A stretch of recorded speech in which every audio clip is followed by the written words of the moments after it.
freshman who took over in week 2. We had a similar circumstance last year, though. Jalen Hurts was a true freshman, putting his team in position to win this game, too. We haven't had a true freshman win the national championships. Jamel Holloway did it for Oklahoma in 1985. Right. I just went down the sidelines with you here because there was an interesting moment just before we kick off here, and that is Jalen Hurts went to the Alabama fans specifically. He ran down there on his own to hype them up. He just showed a lot of emotion. This is a calm, cool cat, but he just showed a lot of emotion there. He looked very determined. That was very surprising to me. We don't see that often. That's my first time seeing it. Usually, this is a guy going to hype up the crowd, but he did it. He got him into it, and he basically telling the fans we need him tonight. All right, so Georgia is set to receive as J.K. Scott will be kicking away for Alabama. Will Nick Saban make history tonight and tie the Bear? Or will Kirby finally end the drought for the Bulldogs? Got to go back to 1980, the last time they claimed the crown. And it is pinned deep into the side, and it goes for a touchback. I tell you what, field possession early in this game is going to be key. Jake Fromm, he's going to need to get a first down. He has it all. He has the ability to make the passes. He's accurate. He showed it last week versus Oklahoma. Yep. He's going to be accurate early today because the last thing you want to do right now is go with 3 and out, start the game behind, give Alabama good field position on the other side. Jacob Fromm completed 64% of his passes this year, and in the Rose Bowl, 20 of 29. No picks over his last 3 games. Again, 19 years old. He's not going to turn 30 until July. He is a stud, man. The kid has ice in his veins. This moment's not too big for him. He's going to pass right away to Chubb, and he is tackled just behind the line of scrimmage. And look at them swarm. That's a statement, swarming. That's how he started off. Swarming to the ball. Everybody there. You saw almost all 11 heads there. That's how we do it at Bama. Saw Deontay Thompson get involved there. This is a sophomore who has developed so well over the course of the year. Well, this is the biggest team, by far the biggest, fastest team this Georgia offense has seen all year long. They're going to be swarming. They're going to have to. We'll see if they can handle it for 4 quarters, though. Second down and 11 now. As Fromm checks for a moment out of the shotgun, flanked by Sony Michel. To the near side this time as he gets it complete, but Terry Godwin was ripped down right away just to the right of us, and it'll be the first 3rd down for the 19-year-old freshman. He was tackled that time by Minkah Fitzpatrick. Tess, you talked about Godwin. He became a big factor over the last couple of games, SEC championship game in the Rose Bowl. I tell you what, it's the more comfortable this coaching staff feels with Jake Fromm, the more you're going to see passing. And you're seeing it. Early in the year, Jake is getting about 14, 15 passes. Lately, he's been getting into the 20s. So trust in your quarterback. You'll see the receivers involved more. 3rd down and 7. Wants a big one. And it is wrestled away that time. That was Tony Brown with the interception. How about it, Landon? Oh, my goodness. Got to get turnovers. Get turnovers. That's how you change the game around. A big moment. And that's a beautiful ball right there. One-on-one coverage. You're going to take your shot in the slot. Great job with a stutter move.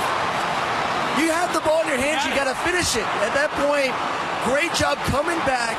Looks like it just nicked off at Alabama, the defender's helmet right there. But big play, big moment.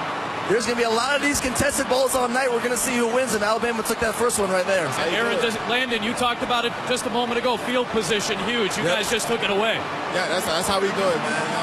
You're making game-changing plays. You make game-changing plays, you change the outcome of the game. So I see our offense step it up this time. Yeah, I'm not putting that on Jake Fromm either. I mean, that's a good ball. They've excelled at that back shoulder fade all year long. Receiver got to make a play. Plus temperature right here, Joe. That was definitely on the throwing ball. They will go with the jet motion this time. And Damian Harris tries to get himself to the 40-yard line. And this is tough right now. You got a great quarterback, Jalen Hurts. I tell you what, the kid, everyone complains, but he just wins. He is a winner week in and week out. He's been really impressive to see. We'll see if he can get some redemption from last year going against Clemson. Had a great 4th quarter. He's going to need to play well all game long for these guys, especially in the pass game. A little tap pass this time to Robert Foster, who's able to turn the corner first down. There's a lot of speed on the field, man. I'm excited to see it. They're playing with a lot of fire. Both sides is playing with a lot of fire. A lot of demeanor. They want to get after it. Oh, man. I'll tell you, early on, guys, we're starting to see some of that side-to-side motion by Alabama.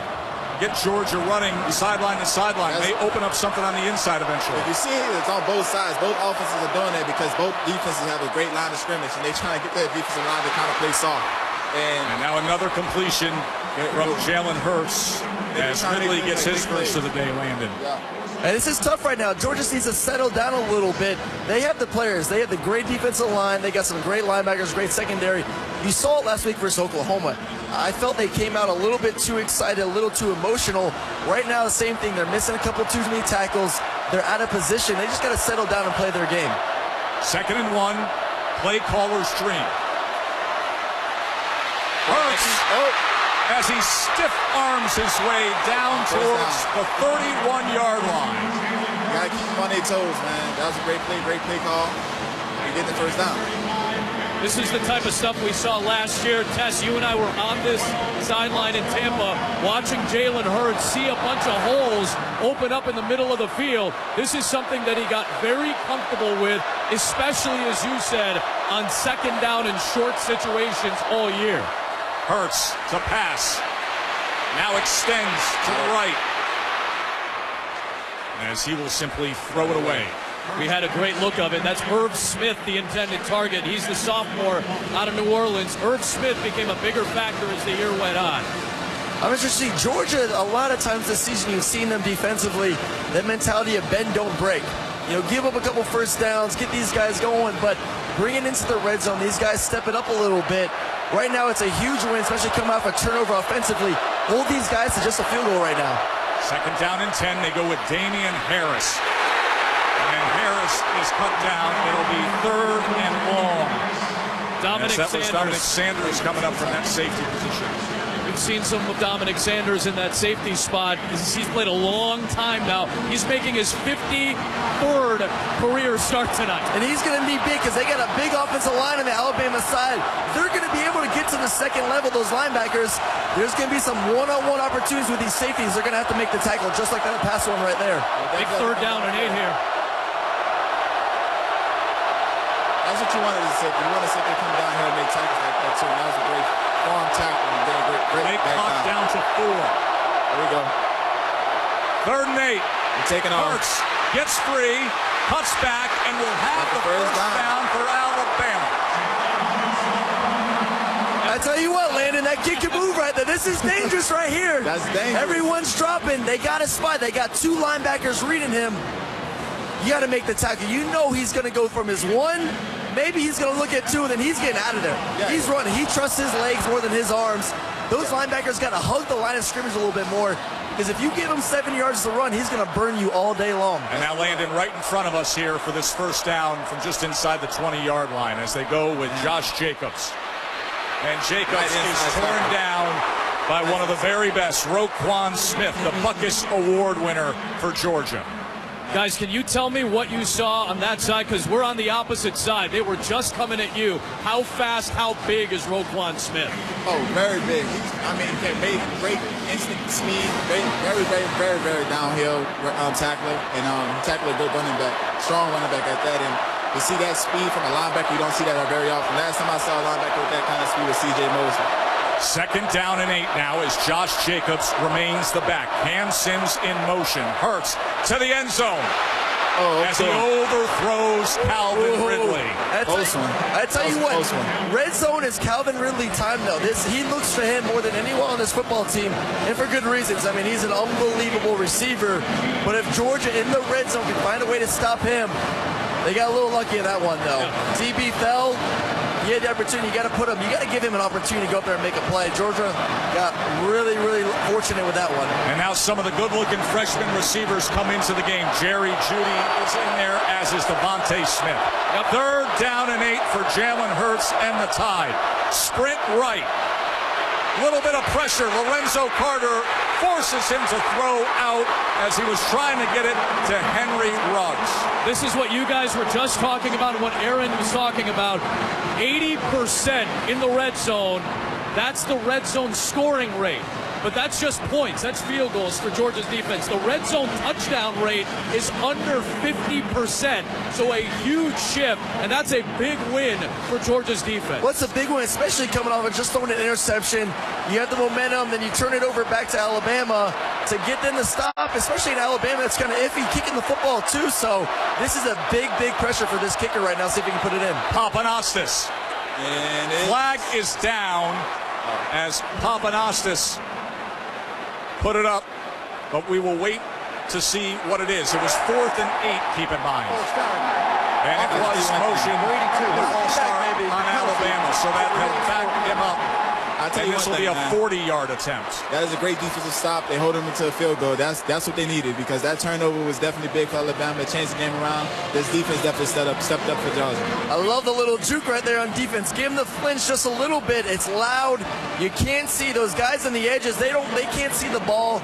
They're going off movement from the defense. So as soon as they see a defensive guy kind of mess them a little bit, they're ready to rock and roll because they don't want a guy to come off the side. So now a 40-yard attempt from Papanastis.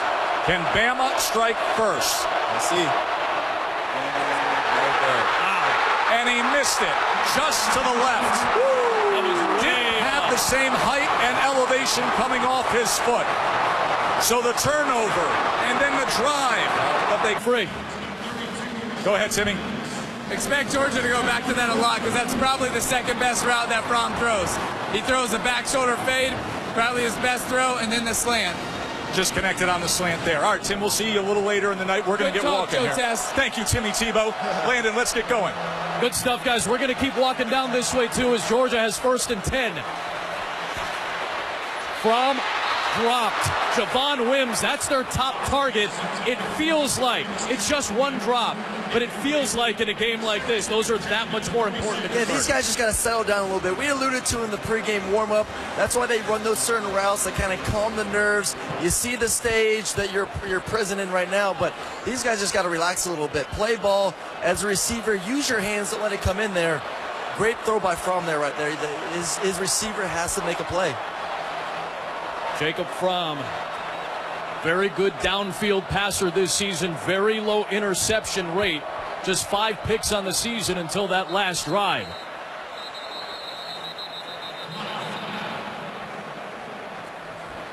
All right, we've made our way down here to the other 20-yard line just to get this perspective from the Alabama defense. False Perspective start. you're very comfortable with. That. Number 77. Back and I can see everything. Penalty. This is something I'm used to.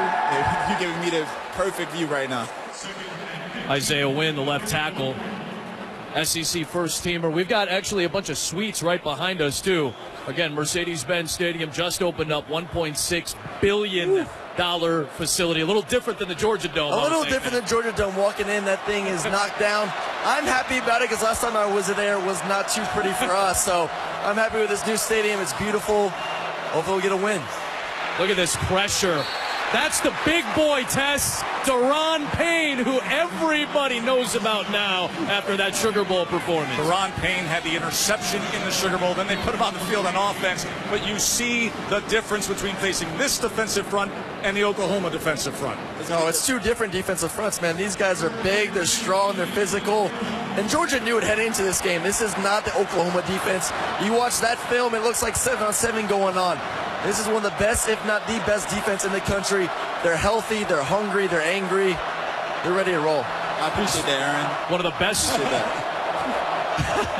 I love it, Landon. You keep bringing it, Landon. I'm appreciating it. Hey, Landon, they were better when you were there. There we go. Deep shot. Close one. Broken up. Excellent coverage by Deontay Thompson, Tess. I'm telling you right now, and you know it, Deontay Thompson's growing up quickly. Yes, this kid's going to be a star. He's going to be definitely a star. I hope he don't do more than I did back here, but he's going to definitely be a star. I'm proud of him. I'm proud of how much he's growing up, how much he's being a game changer, making plays. And Landon, you saw a lot of Hootie Jones. Hootie Jones got injured in the Iron Bowl. He was one of the guys who would be taking that safety spot right there. That's a big play from Deontay Thompson. Correct, and that's what I mean by young guys stepping up and knowing what they're supposed to be doing, because, I mean, when one guy goes down, we expect the next person to know what they're doing and come in and play.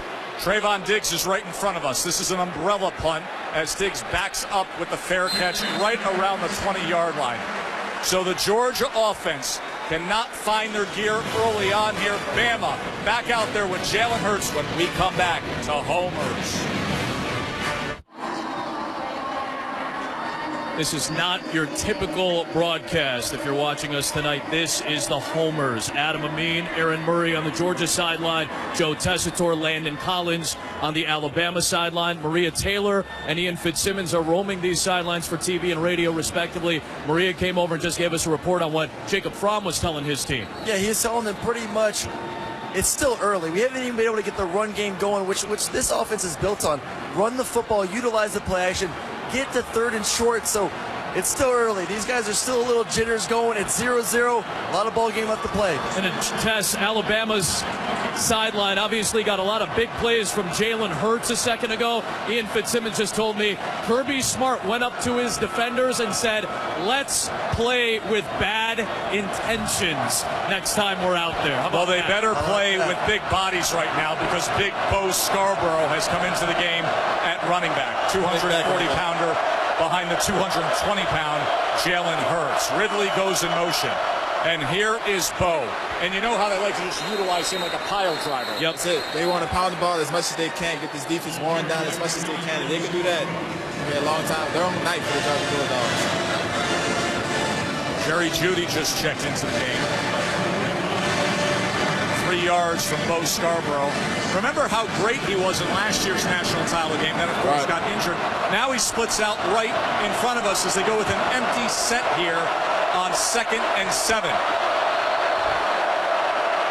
Going to motion back, and with it, they will swing it to Scarborough.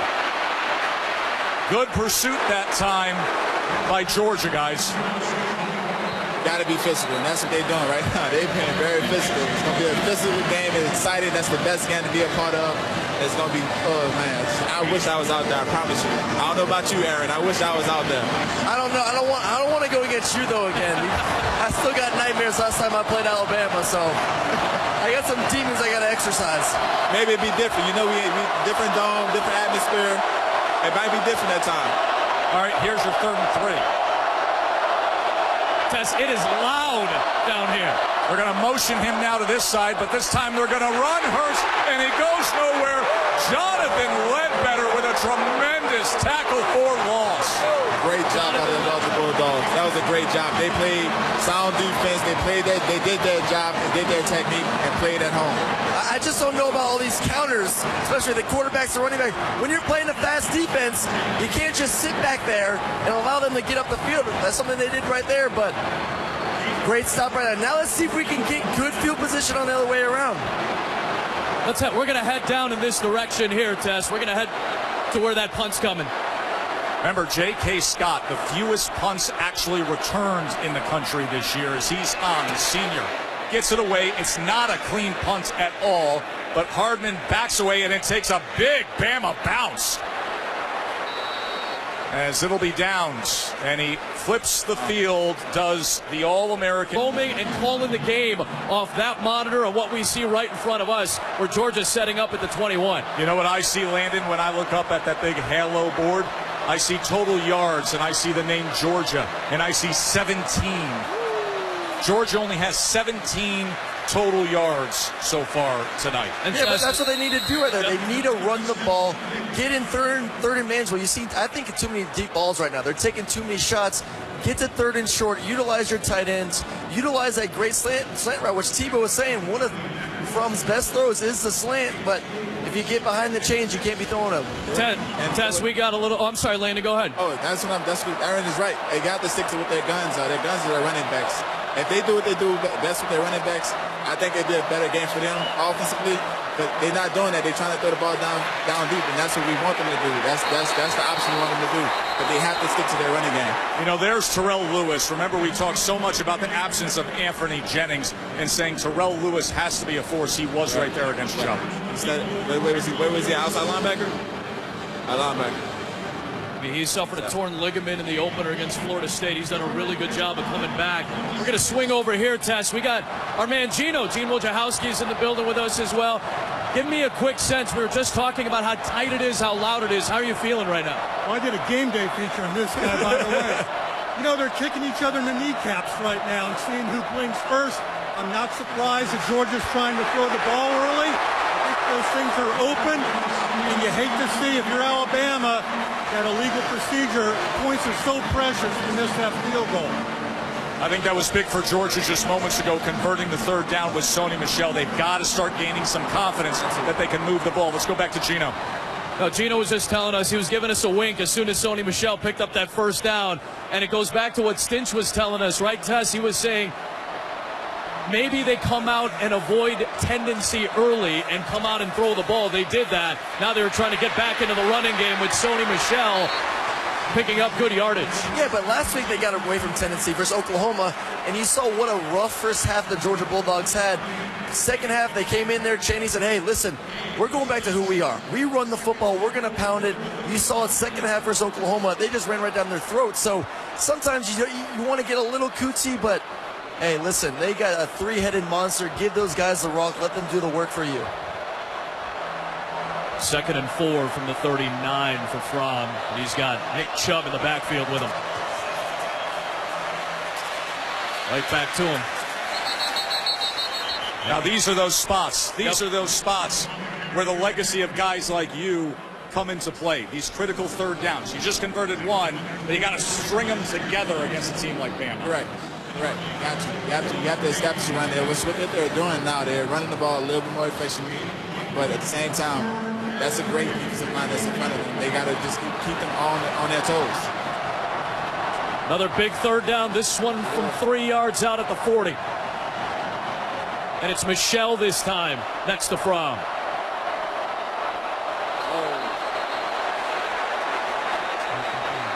Now they're going to have to clean up the finger pointing at him. Yep. You saw Fromm really clapping hard, almost like a hard count. Yeah, it's just key right now. The defensive player jumped into the neutral zone, causing the offensive player to react. By rule, that's defense outside. A 5-yard penalty, and it results in a first down. Moving the ball down the field. We're going to move down the field with him, Tess. How's Coach Saban react to that? I love that by Fromm, though, right there. Utilize it. A piece of his mind. It's called discipline. Discipline, play, watch the ball. All right, Adam and Aaron are on the move. We're stationed here at the 20-yard line. We're just a few feet away from the Alabama bench. We can see Lester Cotton, who's out of action, close by to us, the offensive lineman. And now it's a first down coming off the penalty for Georgia. Sony Michel, the running back, with a 19-year-old freshman quarterback, Jake Fromm. As he is ripped down at the line of scrimmage by Deron Payne. I tell you what, Landon, you guys got some big guys up in that front four right now. Huge. They're huge. The crazy thing is, you should see the guys behind them even bigger and stronger. You know, guys, just to give people a sense of what they're seeing, this isn't your traditional broadcast. We'll tell you that over the course of the night. Watching the Homers broadcast, we're going to be walking up and down the sideline. Same thing with Tess and Landon on the Alabama side. And all the camera guys are hustling, switching sides. They're going to see a lot of what we see and what we experience in tight quarters here at Mercedes-Benz Stadium. Go ahead, Adam. Take this 2nd and 10. Fromm to throw from the 45. And this time he throws past the sticks and keeping his feet for the first down. Excellent moves by Riley Ridley, one of the great stories in this game. I tell you what, this was a complete chess match. Fromm changed protection. Alabama changed coverage. Does a great job to settle in there, finding the pocket for his receiver. And I just came over here to see if there's a reaction from his brother, because obviously he is the younger brother of Calvin Ridley, the All-American for Alabama. Calvin Ridley and Riley Ridley are two good ones. Calvin's going to be potentially a first round, more than likely a first round pick. One of the top targets for Todd McShay's big board right now. And Riley, his younger brother, both of them started to play together at Monarch High School down in Florida. They said they talk every day, except this week. They don't talk today or this week. Listen, I wouldn't either. It's a big game. Go ahead, Aaron, my bad. No, I said big game. I'm not giving any secrets away just in case. Oh, the pressure off the edge. And they get to him. Anthony Averett. Corner blitz, Landon. Game changer. I knew it was coming. I saw that from a mile away. It was too close. They was too close to the core. Once you do that, it's definitely Coach Saban sending them on the blitz. Who's got to warn you about that? You see corner blitz. Who's got to help you out there? I think it's the tight end right there. The line has to see it. anytime you hit a two-safety look, you always have to be prepared for that slot blitz. We call it, he's stacked over the nickel. Right there's a perfect example. Anticipate it as a quarterback. You got to have like a third eye, just peeking it, just on the snap. But this is big. This is where you don't want to be if you're Georgia right now. Third down and 20, and they'll keep it on the ground with Michel. Trying to get to the edge. Sony Michel in the red zone. Are you kidding me? What a run when they needed it most early in this game. Maybe it is where they want to be. Third and 20, get a big play. You got to stick to their guns, and that's what they did. How in the world did that happen? It looked like they had contained him, and he got to the corner somehow. How about the tiptoe job he did right there, Tess? Third down and 20. It was right in front of us here. By the time he got to the edge, you thought maybe it's a 4-yard gain, maybe a 5-yard gain. We might have to look back at that. He looked like he stepped out probably. They got to review that. Ruling on the field is that the runner stepped out of bounds at the 26-yard line. That ruling is under further review. Athletic play by Sony Michel. I mean, this is a guy. He showed us in the Rose Bowl. He's got that next gear, but here's a look. You be the judge, Landon. He stayed in. He's in, baby. Wow. 26-yard rush on 3rd and 20 for Sony Michel. It was confirmed that he was inbounds. It is a first down. We get a nice little corner view here with Georgia coming in our direction late in this first quarter. No score. Alabama with an early missed field goal from Andy Papanastis. Homer's broadcast, Adam Amin, Aaron Murray on the Georgia side, Landon Collins, Joe Tessitore on the Alabama side. We're going to get a look at this right here from the 26 for Georgia and Jacob Fromm at the controls. Play action off of it. He's hopping around, Tess. And then he's taken down by Christian Miller. Stepping up. Hey, after you give up a 26-yard run when it's 3rd and 20, what would you be saying out there on the field to your defensive teammates? Right now, I'd be telling them to take a deep breath. It happens. Let's move on to the next page. Turn the page. They got one. They got a good one on us. Now let's keep pushing them back. I got to tell you, you could go through the championship seasons, recent years of Alabama. I don't know that you're going to find a running play that converts a 3rd and 20 against them. That is very un-Alabama-like right there. Very. You know what is Alabama-like, though, Landon, is what this front is doing to step up right now. I tell you what, their biggest, what's a little confusing to me, too, is what's going on. They're two highs right now, two high safeties. Usually run the ball. That first down play going 2 plays ago, the short decides to try to throw the ball. They're giving you two high safeties. Just continue to work the ground game. It's working for you so far this drive. End of the first quarter here in Atlanta at the Mercedes. Kick away now. Again, it's Jacobs teams going to be very important in this game, Tess. And look at the height that Blankenship gets as Jacobs will take a knee. Hey, we got one of the very best in the business standing right here. The great Holly Rowe, who's reporting for ESPN Radio. Download us and everything you're reporting on. Okay, very quickly, left tackle for Alabama, Jonah Williams has been under the weather this week. He's already been taking in oxygen on the sideline. They've been putting wet towels over his head. He does not feel great. Keep your eye on him. Also, Minkah Fitzpatrick was hospitalized with the kidney injury earlier this week. He's in a big flak jacket you would normally see on quarterbacks. Look at the thick padding around his waist to protect those kidneys. Boom. There you go. That's why she's the best in the biz right there. Holly Rowe with the updates right away. All before the play. Thank you, Holly. All right, back to business here is Bama right in front of us now, Landon, with Damian Harris lined up flanking Jalen Hurts. And straight ahead goes Damian Harris. Landon, any shock for you as you watch this Alabama offense work? And it's obviously an offense you went up against in practice. I know it's a different coordinator and things like that, but anything surprise you so far? They're staying consistent. They're staying what they do best, and just trying to build on what they like to do. They're building on the run, throwing the play action, and keeping the quarterback the ball on quick handoffs. Man, they just sticking to what they do best. I mean, it's going to happen. I feel like 3-4 got a big run coming for them. Jalen got a big pass coming from him pretty soon. So. Back on the homers on ESPN2, David Marshall, a defensive end for Georgia, who had a big sack in the Rose Bowl against Oklahoma. Just went up to the sideline. He's getting checked out by the training staff, but he was walking okay under his own power. Early second quarter right now, and a big defensive series for Georgia right now. And obviously we want to see if Alabama's offense can get going. Yeah, Alabama needs to respond right now.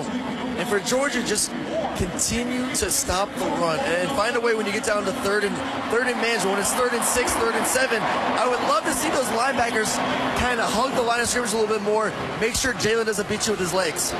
Test 2nd down and 7 for Alabama coming up. And Adam, we've got an extra homer here. Terrell Owens. T.O. is joined in here as we will have Alabama facing a 2nd and 7.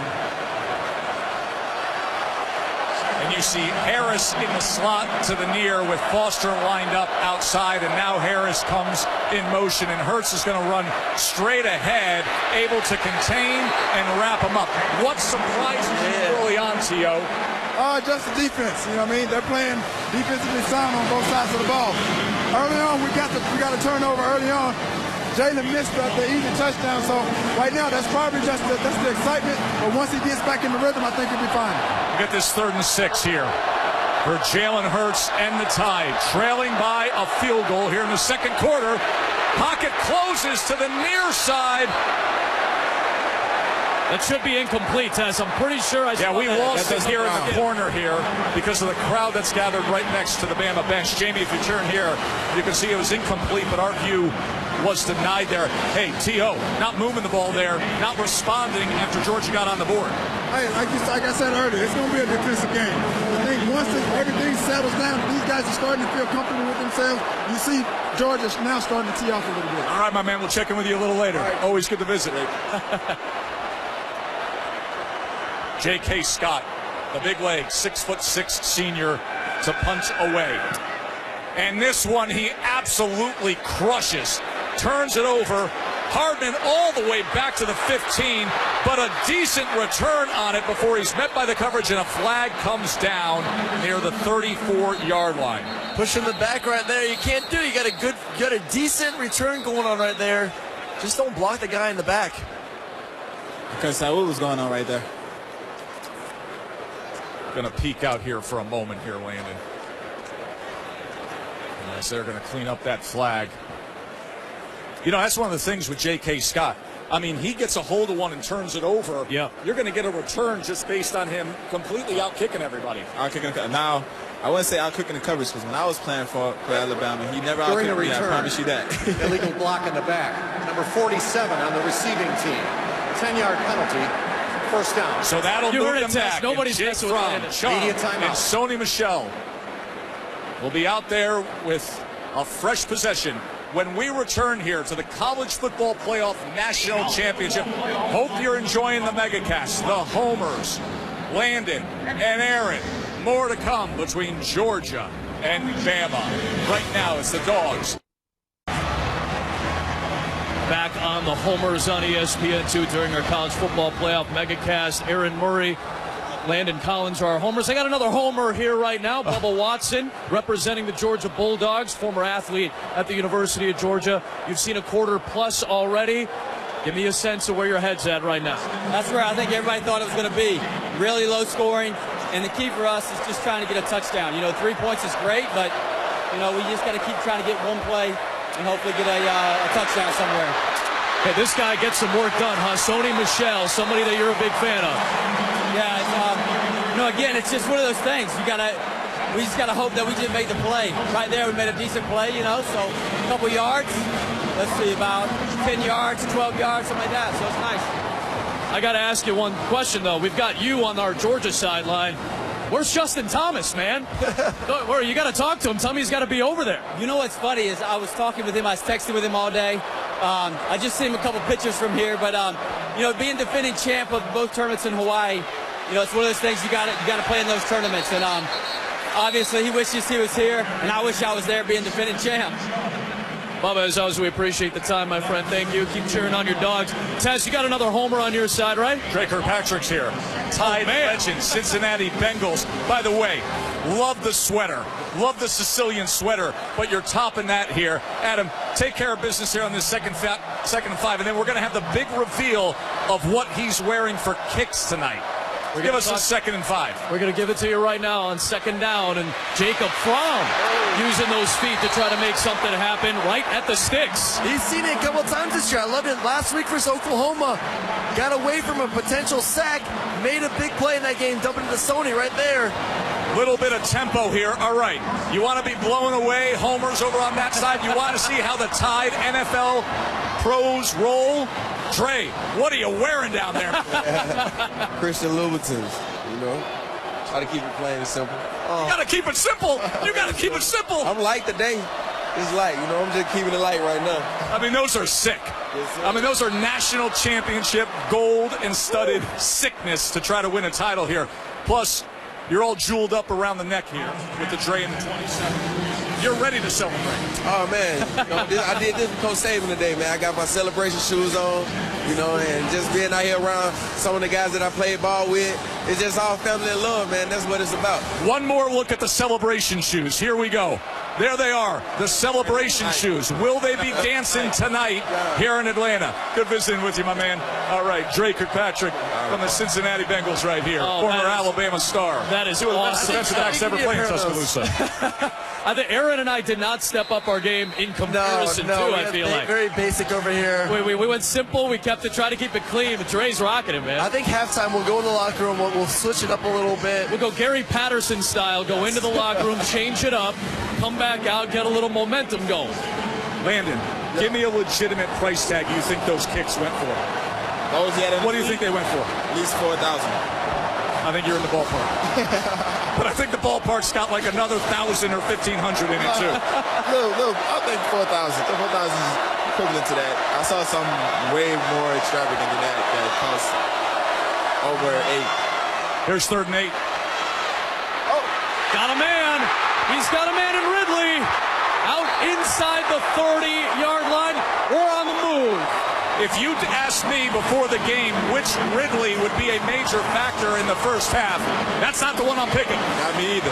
I tell you what, the offensive line is doing a good job giving Jake Fromm enough time in the pocket. You saw him work left to right, come and find that crosser, that dig route about 15 yards, come wide open. Offensive line, though, giving him about 3 or 4 seconds to find his guy. Hey, we're right here on the line to make. We're going to get a good look here at this first down.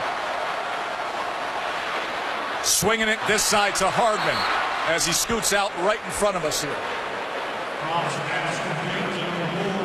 Am I crazy, or is this dome roof dripping mess? Yes, we are getting wet right now. This thing right here, I'm getting wet. Yes, you are. They just paid $1.6 billion for this bad boy, and I just got drops of water on it. Correct. Well, We both getting drops of water on it, I'll tell you that much.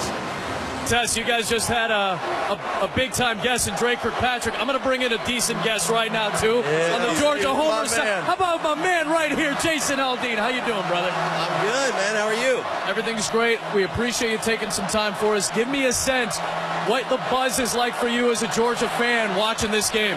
Well, I mean, obviously it's been, 37 or 38 years since Georgia's, been able to celebrate a national championship, and I was 3 years old, if that's any indication. So, I mean, this has been a long time coming for Georgia fans, as you know, and I just think, everybody in the state, man, every fan, everybody in the state's just really excited, and no matter what happens tonight, I think we're just proud of the team and proud of the season they've had, but it'd be really nice to end up with a national championship under our belt for sure. What I want to know, and I think a lot of people in the state want to know, if the Dogs pull it out tonight, is there a song coming out sometime this year in commemoration for that?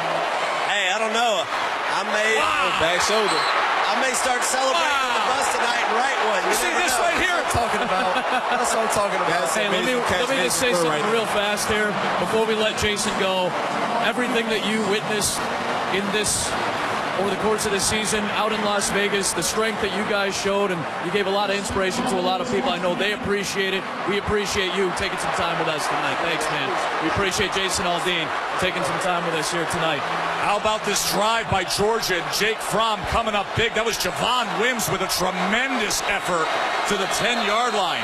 And Eric, you hit it right on the nail, man. He threw a great back shoulder. That's a great back shoulder pass. I'll tell you what, they've been doing it a long time here at the University of Georgia. The pass was complete. That ruling is under further review. They're going to look at this replay, and we got a screen right here for you, Landon. Landon, you be the judge. You tell me when we get this replay here. It looked like his right foot came in bounce. When I saw the review, it looked like his right foot came in bounce. His left foot almost skimmed it, but we'll see. Ooh. How do you landed? Go touched him first, right? Missed the pain. Yep. So 2nd and goal here with the ball crested right on the 10-yard line. That was, by the way, that was an amazing catch by Wims right in front of us. Oh, absolutely. I mean, that was insane athletic effort at the end there. Yeah, they confirmed it, said he had that foot down on a big play. Oh, the right foot was down.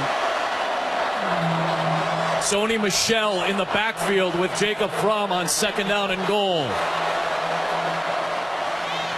Play fake, incomplete, looking for Wims on the outside. Good coverage, Landon, out there. They're doing a great job out there. That was Levi Wallace. That was Levi Wallace. He's been playing great ball. Except for that, he should have showed up on that 26-yard run. He's been playing great ball besides that. I think Fromm does a good job with his play action, even with a shortened field there.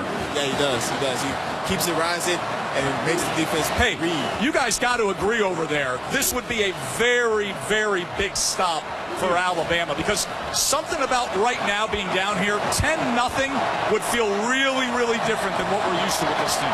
I'm not even used to watching it. Fromm to throw. Under pressure. Nearly into a dangerous window there. That was a forced throw.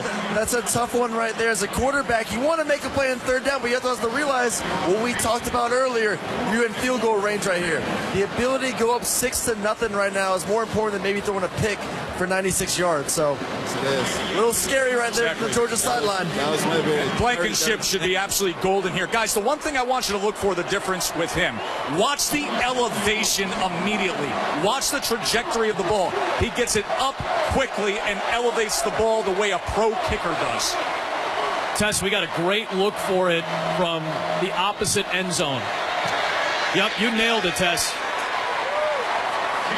All right, so they hold them to 3 there as Georgia gets their 2nd field goal. We turn around. Jimmy Galliero, the producer of College Game Day. You were a busy man today. Everything went well, looked beautiful. Timmy Tebow, Heisman Trophy winner, 2-time national champion. We checked in with you earlier. What do you see now? Well, I'll tell you what, Fromm has made some really good throws. That 3rd down crossing route throw that I believe he threw it over Ronnie Harrison's head, that's a big 3rd down conversion. And then Javon Wims, I mean, he stepped up this entire year and made big plays. By the way, he looks like a freak out there. 6'4", 215, big-time player. But this is Jalen Hurts' time. He has to answer. This drive, you go in here, have a long drive, score a touchdown, go up 7-6, get the ball back to start the 2nd. That could change everything. I really want to see how Jalen Hurts answers. Come on right through here. Sorry, Timmy, we got the game. No problem. He makes the comment on Wims. He looks like the kind of guys you cover on Sundays. Yes, he is. He's the kind of guy that goes up and attack the ball, and he does that. And that's what you need in the NFL. That's when you like the draft.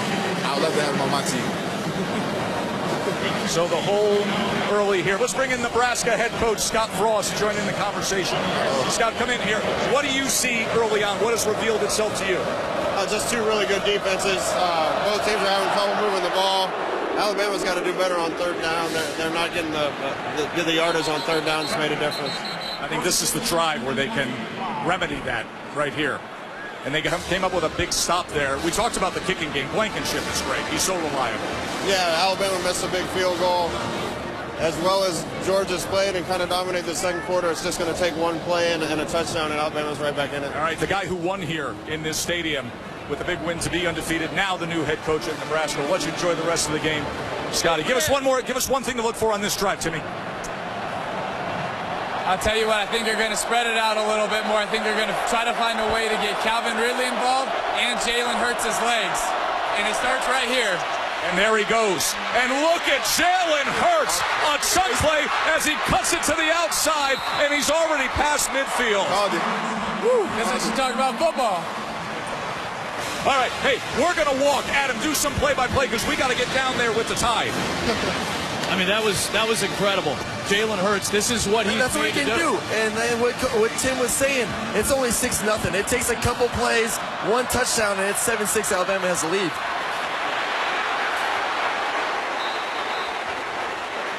It's his legs, because I'll tell you what, Jalen Hurts, I would want him to beat me with his arm any day of the week.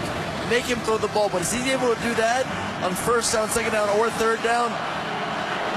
It's not good. You saw it last year in the championship game, too. He is dangerous when he can run the ball. Yep.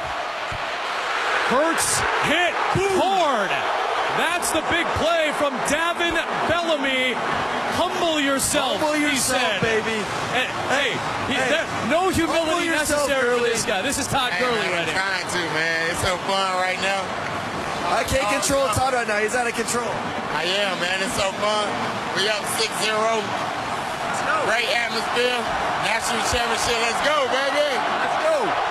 Todd Gurley's ready for a big third down and 15 for the Georgia defense here. It is so loud in here right now. Tremendously. So loud. All right, here's your 3rd and 15. Here we go. Gotta make a play here. Going to go conservative, and Roquan Smith is going to extinguish that. And we got a fight going on here between the freshman Devontae Smith. Yeah, I like that. And it looked like Sanders. I didn't see a flag. Guys, you see a flag over there? It looks clean to me. I don't see a flag on this side of the field. Hey, how about that run from Sony earlier in the game? What do you think, Todd? Man, beast mode. Definitely him and Chubb are the best 2 running backs coming out this year, man. They wouldn't be in the national championship. He's showing it right now, breaking tackles. He's just in savage mode right now. I love it. I like it. Savage mode, baby. You gotta like Todd Gurley right now. And on the other side, Javon Wims just getting taken back towards the locker room. That's the leading receiver for the Georgia Bulldogs, Tess. This is an awkward kick because of the low snap. He tried to go reverse rotation, but it gets the intended result. J.K. Scott, one of the very best at pinning it, has done so at the 5-yard line. I always call J.K. Scott the best punter in the world since I've been playing with him. I mean, he's showcasing that. Deserved to be on somebody's NFL team next year. He's one of 2 players to play in all 4 college football playoffs. Wow. That's incredible stuff, man. Hey, Todd, I wanted to ask you one more question. Now that Georgia gets the ball back, long field, you've seen a couple of drives already. Where do you want to see the ball go to? Do you want to see it in Gurley or in Chubb and Michelle's hands? Do you want to see it in Fromm's hands right now? Yeah, man. Well, Fitz just went out with a shoulder injury I've seen. So, we're going to have to ride on the running backs a little bit. O-line going to, they've been doing great blocking all year. So, I'm hoping they can hold up against a good Alabama defense. And Chubb and Sony going to break tackles just like they always do. Todd Gurley on the sidelines here. The excellent 2017 season with the Los Angeles Rams. Probably your MVP here as far as I'm concerned. Oh, definitely your MVP right here. But right now, backed up, just get 1 first down. Give your punter some room and also eat this clock up a little bit. If you can go in the halftime with the ball in your hand, not give Alabama another chance, go up 6-0, you're going to be feeling pretty good. Let me tell you something, though. You better get some breathing room here because 3rd and long is not going to be pretty out of the gun with your heels inside the 1. That's great field position for the offense if Alabama get the ball back right here. Here comes the down. Here comes the down that could swing this first half. You agree with that, Landon? I very agree with that. Field position game right now, it feels like. Landon, are you bringing the heat right here or are you going to drop back? What are you going to do? Oh, me? Oh, decent coordinator? I was defensive coordinator, Coach Pruitt. I know Coach Pruitt like I know him. He's gonna play back. He's gonna play back. We want to play. Now here's what's interesting, Jamie. Come this way. Look at this. There's Jeremy Pruitt right there, giving the signals. Here's Landon Collins right here, and he says he's going to come back. You think he's going to drop 8? He's going to drop 8. He thinks he's going to drop 8 based on the signal he just saw. Let's see. I don't know if you want to give Jake Fromm that much time in the pocket. He does. They're only rushing 4. They only rushed the 4 who were already at the line, and he gets the completion. Wow!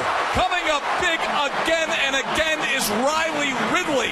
What a first half Little Brothers having. I'm telling you what, this offensive line right now giving Jake Fromm all the time in the world to make these big plays down the field. This isn't a 5-yard pass. This is a 16, 17-yard route down the field. You can't do that unless you can block up front. Those guys giving him plenty of time. And Landon, let me put this out there. Nothing may come of this drive. No points may come of this drive. But this is going to be a very successful drive just by converting that if they can punt it away and neutralize this first half. Right. They're going to have for the points on board. Man, it's a big difference. Another play action here, Tess. And that's the second time we've seen him try to throw it out to the fullback, Christian Payne. And hasn't worked. And that's the second time in a row Jake Fromm's just been a little bit inaccurate. The first time you're going to sneak a fullback out play action. First time he threw a little bit far inside. Incompletion there, just a little bit high. These fullbacks, they're not great catchers. They're blockers. Put it on his chest. He's going to get 2 yards, get tackled, but it's momentum, and you're also keeping the clock rolling right now, trying to finish this half with the ball in your hand. And that's what they need to do. They need to finish this hand with the ball in their hands. They really do. I mean, they're keeping our defense back's pinned against the wall. And by them moving the ball right now, here we go. Trying to hit that edge hard. Trying to attack the edge. Hey, let's check. You want to check in with Holly Rowe right here? Ho Rowe, what you got? What you got, Ho Rowe? This is good. So Riley Ridley, who is the younger brother of Calvin, has more catches. Their mom was the athlete in the family, Kay Daniels. She was the track star in Fort Lauderdale. 100 meters, 200 meter, and long jump. 2 Ridley brothers championship game tonight. The younger one is having the better night. This is walking Wikipedia right here, folks. Kay Daniels. You didn't know Wikipedia was founded in Utah and grew up to be an ESPN sideline reporter. Yeah. Thank you, Holly. Centralized right here in Atlanta, Georgia with Holly Rowe, man. Third down again, and as you guys said, it's already a win for Georgia. Just to get out of their own goal line, get out of the shadow of their own goal line. At least they converted, and this helps field position on this play with 2:26 left. And by the way, here comes the Ivy Leaguer who transferred from Columbia, Cameron Nizelek. He's had an outstanding year. This is a guy who chose to go play Ivy League football at Columbia. Yep. He said, listen, I wanted to go for the degree. That was my choice. But he had 1 year of eligibility left. And here he is now punting in the national championship. That's awesome. Trayvon Diggs is back to field. 2:26. And it is not a good punt at all. As Diggs will have a chance here. If he can go, a flag comes down on that block.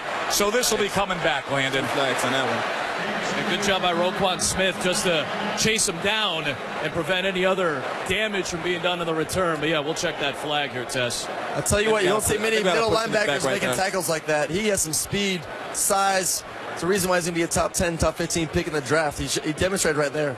Yeah. 225, 230, he can run like that. Whew. How do you think Alabama approaches these last 2 minutes here, play calling wise? I think play calling wise, they try to attack with the run game, try to get a big run, move the ball downfield, and settle for a field goal if needed. There are 2 fouls on the play. Illegal block in the back on the receiving team, number 81. That penalty is declined. Holding. Number 81 on the receiving team. That penalty is accepted and is enforced 10 yards, first down. Well, stay tuned here to ESPN2. We've got the Mercedes-Benz halftime report coming up. Adnan Virk, Jesse Palmer, Joey Galloway. If you want to watch Kendrick Lamar's performance, that's over on ESPN. But if you want to stick with the football, we've got it for you right here on ESPN2 with the Mercedes-Benz halftime coming up with Adnan, Joey, and Jesse. By the way, we just saw Jalen Hurts, who was very demonstrative to his offense, saying, now's the time.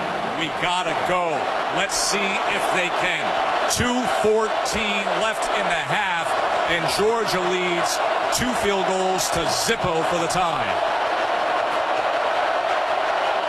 As they will swing it to Harris, and he will be out at about the 28-yard line.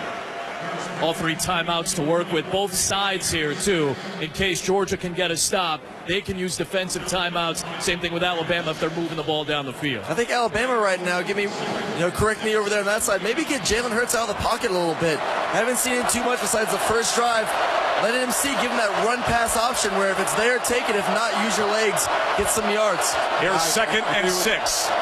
And they will run it with Harris, and it's going to be 3rd and about 3 to keep things going here as the clock continues to count down to 1:40. I want to take this inside a quarterback's head right now. Do you try to run the clock, take as much time off, and then try to pick up the 3rd down? Or, it looks like Alabama's going tempo here. Yeah, I like this decision by them. They need to try to score. And they tried to do what you were talking about, maybe move Jalen Hurts out of the pocket. No, I think he just got flushed out. Great job by the front 7 in Georgia. They brought a little heat. He felt if he has someone in front of him, and this is coming from a quarterback who's also not, 6 foot, 6'1", you just can't see as well if you have guys pressure you right in your face. So he's going to try to escape. Great job by the secondary. They're latching on to the receivers, making sure no one got open late. Yeah. Hey, is this your offense that's faltering or their defense that's balling out? It's their defense that's balling out right now. Offense is trying to find their identity right now. They're just all over the place. They need to settle down. They need to go in and take their time and just figure out what they need to do, because right now they're not doing what they need to do best. Hartman with the fair catch near the 30-yard line. 1:19. And really, momentum, tone, what we've seen in the second quarter, all with Georgia. Only 6 points on the board. The missed opportunity from Alabama was the missed field goal after the penalty. It's interesting. We talked about all the matchups all week, and many times people would say the biggest gap in differential of any position is at place kicker. Right. Right now, that's why Georgia's got 6, and there's a goose egg next to Alabama. And a big drive here, Tess. Obviously, you've got time. You've got all your timeouts. 1:19. Take me inside the huddle. I'm gonna run the ball at first. I'm gonna see if we get a big run. If it's something good, maybe then we'll go no huddle, maybe use a timeout then. But we're gonna see how much they trust this true freshman, Jake Fromm. Look at him check the plays. They're going to leave it in Fromm's hands to start the drive. Look at the extension by Ridley there to try to pick up that catch. What is with this kid today? He's on. He is outplaying his All-American brother. Well, he's also the quarterback on his team's playing a lot better than the quarterback on the Alabama side. There's no doubt about it, Aaron. About that. And how about passing on first down there and being aggressive, now passing again? Fromm rifles back. That ball was off the hands of an intended target in Terry Godwin. That was nearly in Alabama's hands there. Yeah, you got to catch that ball right there. That's the second or third drop pass we've seen today. Just taking his eyes off it. You got to catch it, bring it in, tuck it, and then go from there. Just trying to make a play. Plenty of time left. With the timeouts left, with a minute on the clock, you get a field goal, now all of a sudden you're up by 2 possessions. Here we go, 2nd down and 10 from the 41. What you got, Aaron? What you going with? What are you feeling, Collins? What are you feeling? You got to keep passing it right now. I feel it. Get in field goal range. At this point, you don't get a first down, you'll still pin them back with a great punt. Off the edge. Fromm again. Outside. That went through the hands of Anthony Averett and nearly into the hands of Terry Godwin. If he caught that, that was going for 6. My heart dropped a little bit there. That was right on our sideline over here. Yeah. And listen, there's risk rewards in this play calling. When you got the 6-point lead, a minute to play, you see part of the risk. Yeah, but you got to understand, Alabama's going to get the ball first, start the second half, so you only go up 6-0. I get it. And Alabama's a great first drive. They're up 7-6 at that point. So yeah, if they're playing offense the way they've been playing offense, you don't have to. Yeah, this is true. That offense has been stalemate all day. Now they're going to go back to the ground with Michelle. He did it again! Wow! Sony Michel, first down, Alabama territory. Hold on a second now. They're going to go into the locker room with a running conversion on a 3rd and 20 and a running conversion on a 3rd and 10. What's going to be said to that defense of yours? Words I cannot say right now. Words I cannot say right now. Correct. I'll tell you what, Nick Saban's fuming over there after those. Like 26-yarder than that one on 3rd down. You don't see that many times. I'm trying to figure out what coach is going to be worse. Is it going to be Pruitt or is it going to be Saban right now? Substitution. The defense had more than 11 players on the field. That's a 5-yard penalty, and it remains first down. Look at Nick Saban. Look at how upset he is. I'm going to take a peek here at Saban. Yeah, he is patient. He's fired up over there, Tess. And Pruitt's right in front, the defensive coordinator. Now, guys, keep in mind, Blankenship has a monster leg. We'll show him to you right here. He hit a 55-yarder in the Rose Bowl. He's got a monster leg. So they don't need that much more to feel good about getting 3 more on the board. No, and you're in a dome right now, too. No weather you have to deal with. And they are well within his range now. And look, he's getting set to warm up right now, Tess. So we've got Rodrigo Blankenship. He's already made 2 today. You said the 55-yarder. He's been very accurate. He wasn't even on scholarship at the beginning of the season, Tess. It wasn't until the second week, the Notre Dame game, where they gave him a scholarship. I mean, he had a fourth quarter go-ahead field goal in that Notre Dame game. He was critical in the fourth quarter. He had the field goal that put them out in front. And if he doesn't hit the 55-yarder in the Rose Bowl, think about what that score would have been at the end. So they're going to have a chance here, we know, but could they get more? From the 33-yard line in Alabama territory. The pressure. And Fromm has a lot of room, and he's inside the 20-yard line with less than half a minute. Woo, we're moving the ball right now. How does that happen, Landon? How? He's not a running quarterback. They're not doing their assignment right now. They're not playing. They're trying to push for a play right now. They're not doing the right thing. That's their first. This is the second time in Alabama football playing sound. You got to play sound. Guys, this is one of the loudest buildings I've ever been in for a football game. This is nuts right now on the sideline. Let's look over here. Come here. Jamie, look at this. Let's look at this crowd over here. I mean, it is a wall. Everybody is standing, and it is an absolute cascade of sound raining down. It is like a wave of sound coming down here. Remember, these are the real fans who can drive to the game. Yeah. These are season ticket holders. These are lifelong fans. The game is in their home state. This isn't the corporate crowd that had the trip planned 6 months in advance and flying out to California to take a nice trip and drink cocktails. These are real fans. And again, like we talked about, Tess, it's such tight quarters. The fans are right behind us. We're in the thick of one of the bands right now as they get set for the halftime report, or halftime show. And we've got Rodrigo Blankenship still loosening up, although I'm hoping my guess is he's hoping for 1, not 3. 2 timeouts, 19-yard line, 28 seconds, plenty of time for a tutty. From inside the 5, Godwin, he is down. It'll be first and goal. Georgia is in prime position right now. I tell you what, those back shoulders, they've done it all year. I don't know how these guys aren't ready for it. It's just accurate and timing. We're going to go a little tempo here, trying to line it up. 21 seconds left. It is Chubb trying to drive, and Georgia's going to have to use a timeout here. I'll tell you one thing. They're trying out this Alabama defense. I got to tell you right now. On this Alabama defense. They're their second timeout. Fromm, right now on this drive, is blowing me away. The level of composure, maturity. There's pylon cams showing us what happened at the end of this play here with Godwin as he reached out. But how impressed are you right now with the true freshman quarterback? I'm very impressed. He's right now running a great, fantastic 2-minute drill drive and marching on a great Alabama defense right now that's not playing sound at all. Great point. And Jamie, look at the Alabama sideline. Take a look at that, Tess. Look at this. I mean, look at here. With me right here. I mean, look at this scene. Look at the way players are standing and watching everything right here. Arms folded. A lot of guys in shock listen, we talked about the play calling here in the final 2 minutes. They got aggressive. Aaron, you said, why not? Can you imagine what you could do if you get a tutty? They're knocking on the door, They're knocking on the door. They're knocking on the door.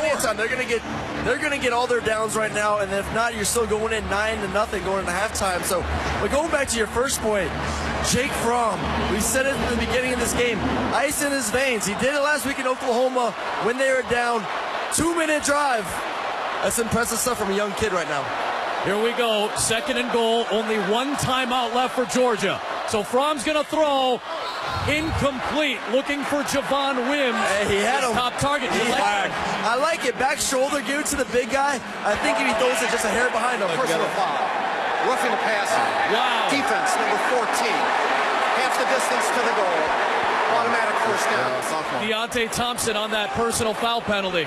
They need to settle down right now. Yes, they do. They're trying to make a play when they don't need to make a play. They need to play sound defense right now. That's how we do it at Alabama. We play sound, and they're not doing that. You saw Nick Saban's reaction, very displeased with a bad penalty on Thompson. So now it's potentially 2 chances to try to get into the end zone, and maybe you got to take a timeout. And look at this. Fromm's going to line up wide. They're going to bring in Mecole Hardman, and he's got the edge. Touchdown, Georgia! Touchdown! Woo!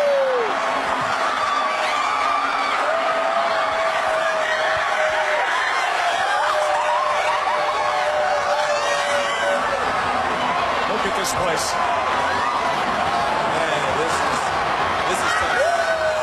This is definitely tough.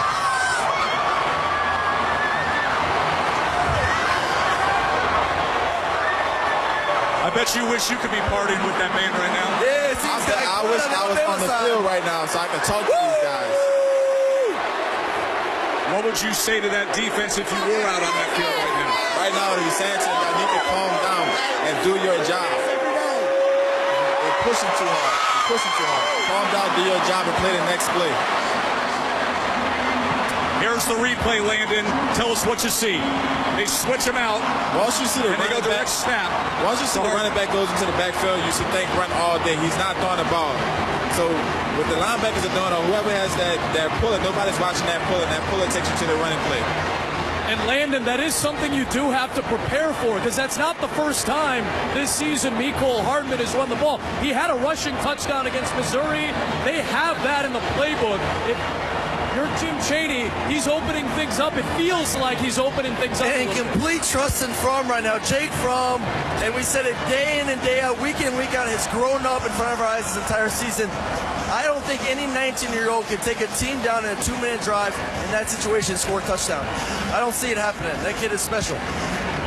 That drive where they could have played conservative, but they didn't, was 9 plays, a minute 12, and 7 points that may stand up really, really big based on the way we're seeing Georgia play defense. And I go back to what Aaron said. He said they needed to make a big play. They're going to need to make a big pass or a big running play. They're going to determine what they're going to do from there.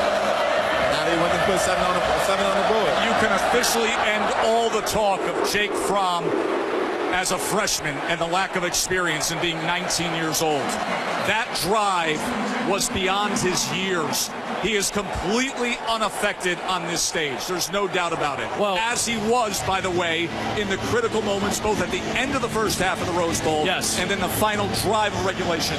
I was just going to say, Aaron, it feels like he's already been indoctrinated as the season has gone on. Your first start was at Notre Dame. I mean, I understand you're getting thrust in. You're not the starter necessarily week 1, but since week 2 when Jacob Eason got hurt, he's been in big atmosphere after big atmosphere. In every SEC game that you play is a big game, and I'll tell you what, this crowd right now is going absolutely nuts.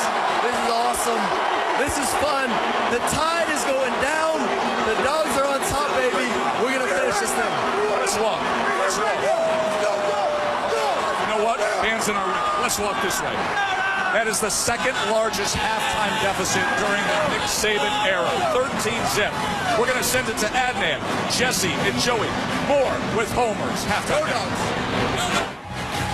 All right, thanks so much, Tess. Great stuff from you and the entire crew right now on the Homer's broadcast here on ESPN2. The Mercedes-Benz halftime report coming to you here on ESPN2. Great to have you alongside Jesse Palmer, Joey Galloway.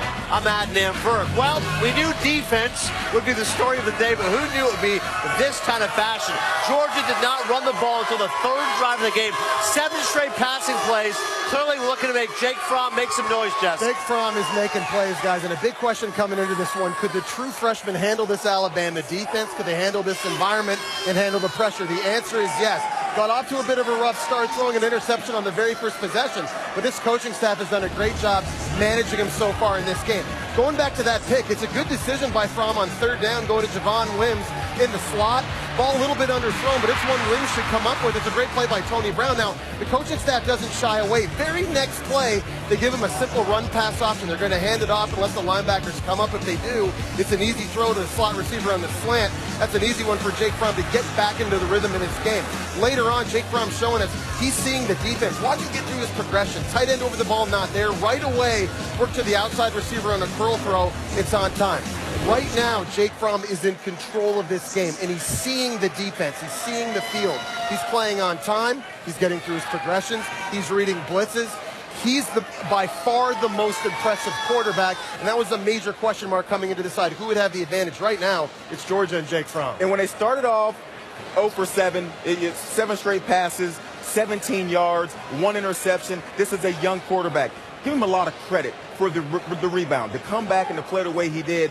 It's almost like Georgia forgot who they were. Right. No one has ever had to tell Nolan Ryan to throw his fastball. They come into this game, and they throw it 7 straight times with a young quarterback. They might have known what they were doing because they turned it around. We also have a guy here at ESPN looks like John Smoltz, but that's another story. Speaking of Georgia, once they got back that identity, run the football. Listen, we've got Chubb, we've got Michelle, we got DeAndre Swift. That seemed to keep momentum as well for the Bulldogs. You know, it really did. And this Alabama defense has given up 91 yards a game. Georgia, once they realized who they were, once they got over the 7 straight passes, they've run the ball for 97 yards now. And they put it in the end zone. They've scored 13 points.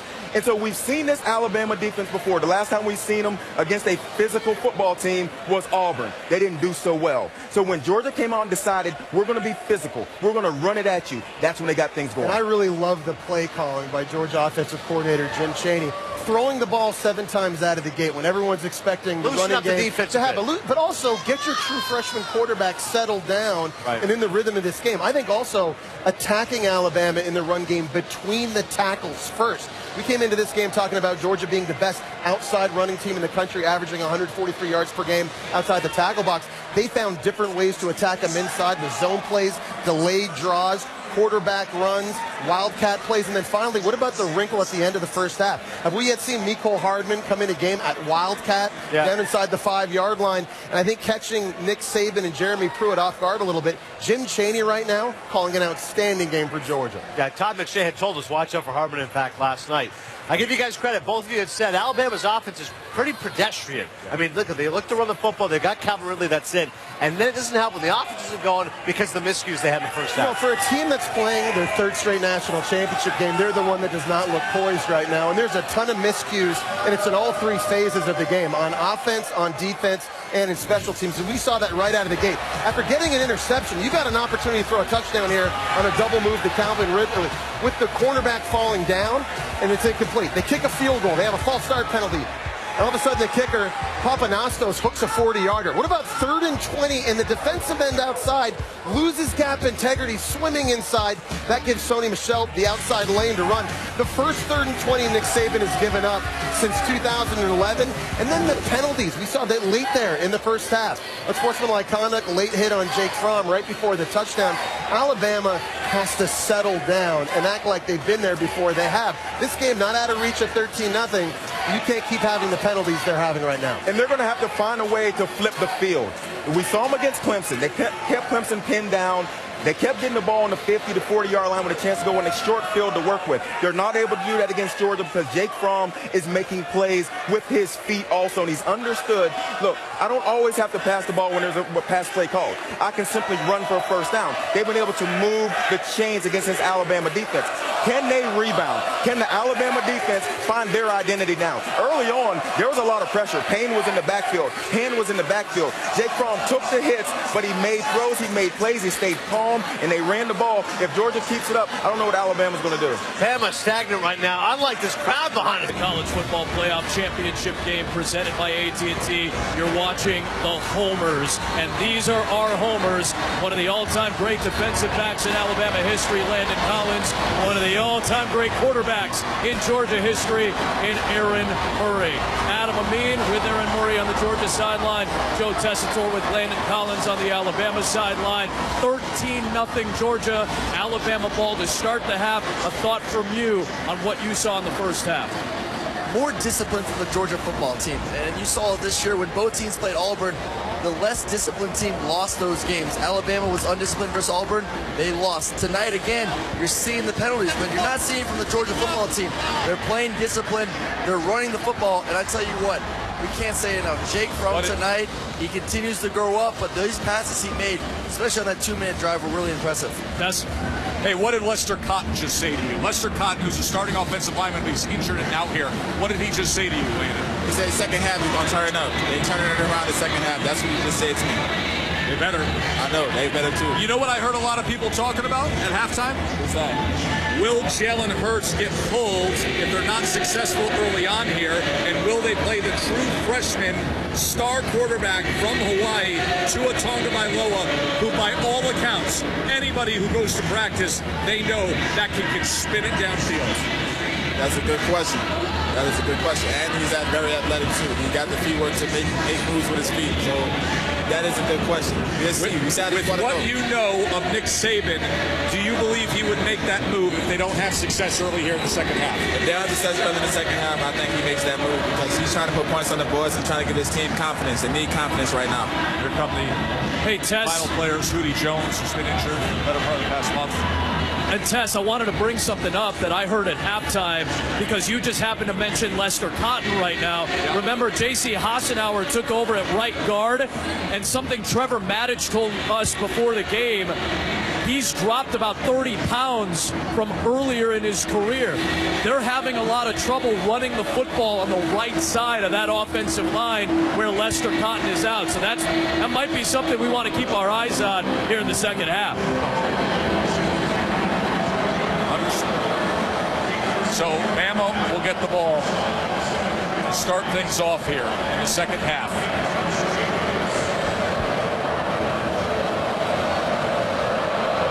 There you go.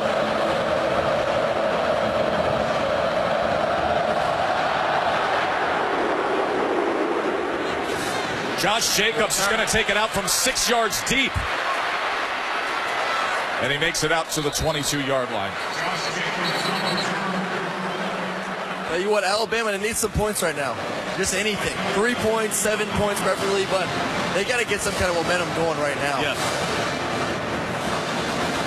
I like it. Jake Fromm, man, I tell you what, doing it with his legs, he's doing it with his arm.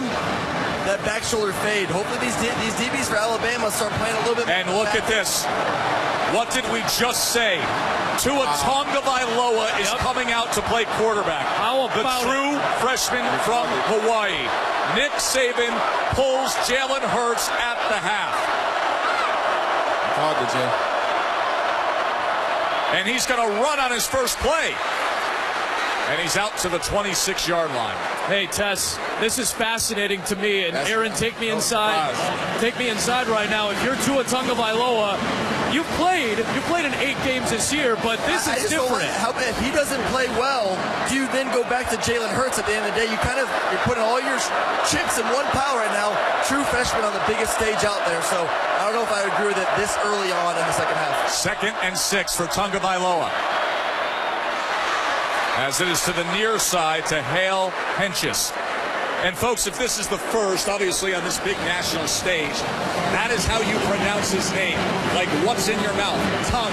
Tua Tagovailoa. Tua Tagovailoa. I'm going to let you say it. He's out of the same high school test that produced Marcus Mariota out of St. Louis High School in Hawaii. He's basically a Marcus Mariota clone. 3rd down and 4. And he is taken down. So a 3-and-out with the true freshman quarterback in there, Landon. Things didn't get better. It will get better. You got to give him some more time. His first possession, just give him a little bit of time. He's got to get used to it. Got to get used to the speed. It's going to be better. I tell you what, this kid has not faced a defense like this. This is not a good sign. Look at who's down. That is Jonah Williams, the All-American starting left tackle. Remember, Lester Cotton, the starting right guard, is already out. He was injured in the second half of the Sugar Bowl. And now Jonah Williams is down. Left tackle had to replace Cam Robinson last year as a freshman All-American at right tackle. Then he comes over to left tackle to replace Cam Robinson. And that's the guy who's been protecting the blind side of Jalen Hurts. And obviously it's a little bit different with the lefty in Tagovailoa. They're taking a long look at Jonah Williams. They're looking at that leg there. But he has been the anchor on that left side for the past 2 years. He is long and strong, and they need him. How does he look? Looks a little tender here, getting up and trying to walk. Not putting much weight on that, Landon. Nah, not at all. He's not putting no much. He's doing better. He's doing better. He probably got to walk it off. He walk it off, he'll be all right. He's getting a little speed in his step. So J.K. Scott will be in to punt away. And Adam, Mecole Hardman, who had the touchdown to finish off the first half, will have a chance here. He had a long return against Auburn in the kick return game. He had a long return against Auburn in the punt return game. Scott with his heels on the 11-yard line. Late substitution by the Dogs. Alabama a 3-and-out to start this second half. They came after it, and they got it. Offside. There's a flag down. It could be an offsides, but for now they have a block punt. I think they were offsides, but they came after him. He's offsides. There was a flag immediately. Offsides, y'all. We don't need that in early. Hey, Offside. Defense. 5-yard penalty. you know, Replay, 4th down. Let's see this. I don't know. I think that's a good jump. very close. I think that's a good jump right there. He had a little hesitation. I don't know. I think that's a bad call. I know how my man Quavo That's feels Tyler right now about Simmons. that. I know how you feel about that call, man. I thought it was a block. I'm ready to jump up and down, man. We got to go get it. We got to get this win. Dogs is coming out on top. Solid return by Hardman. Hey, good field position for the Georgia Bulldogs at the very least. My man Quavo from Migos, we'll try to talk with him a little bit on the other side as well. We're going to enjoy the third quarter. 13-0 Georgia on top right now.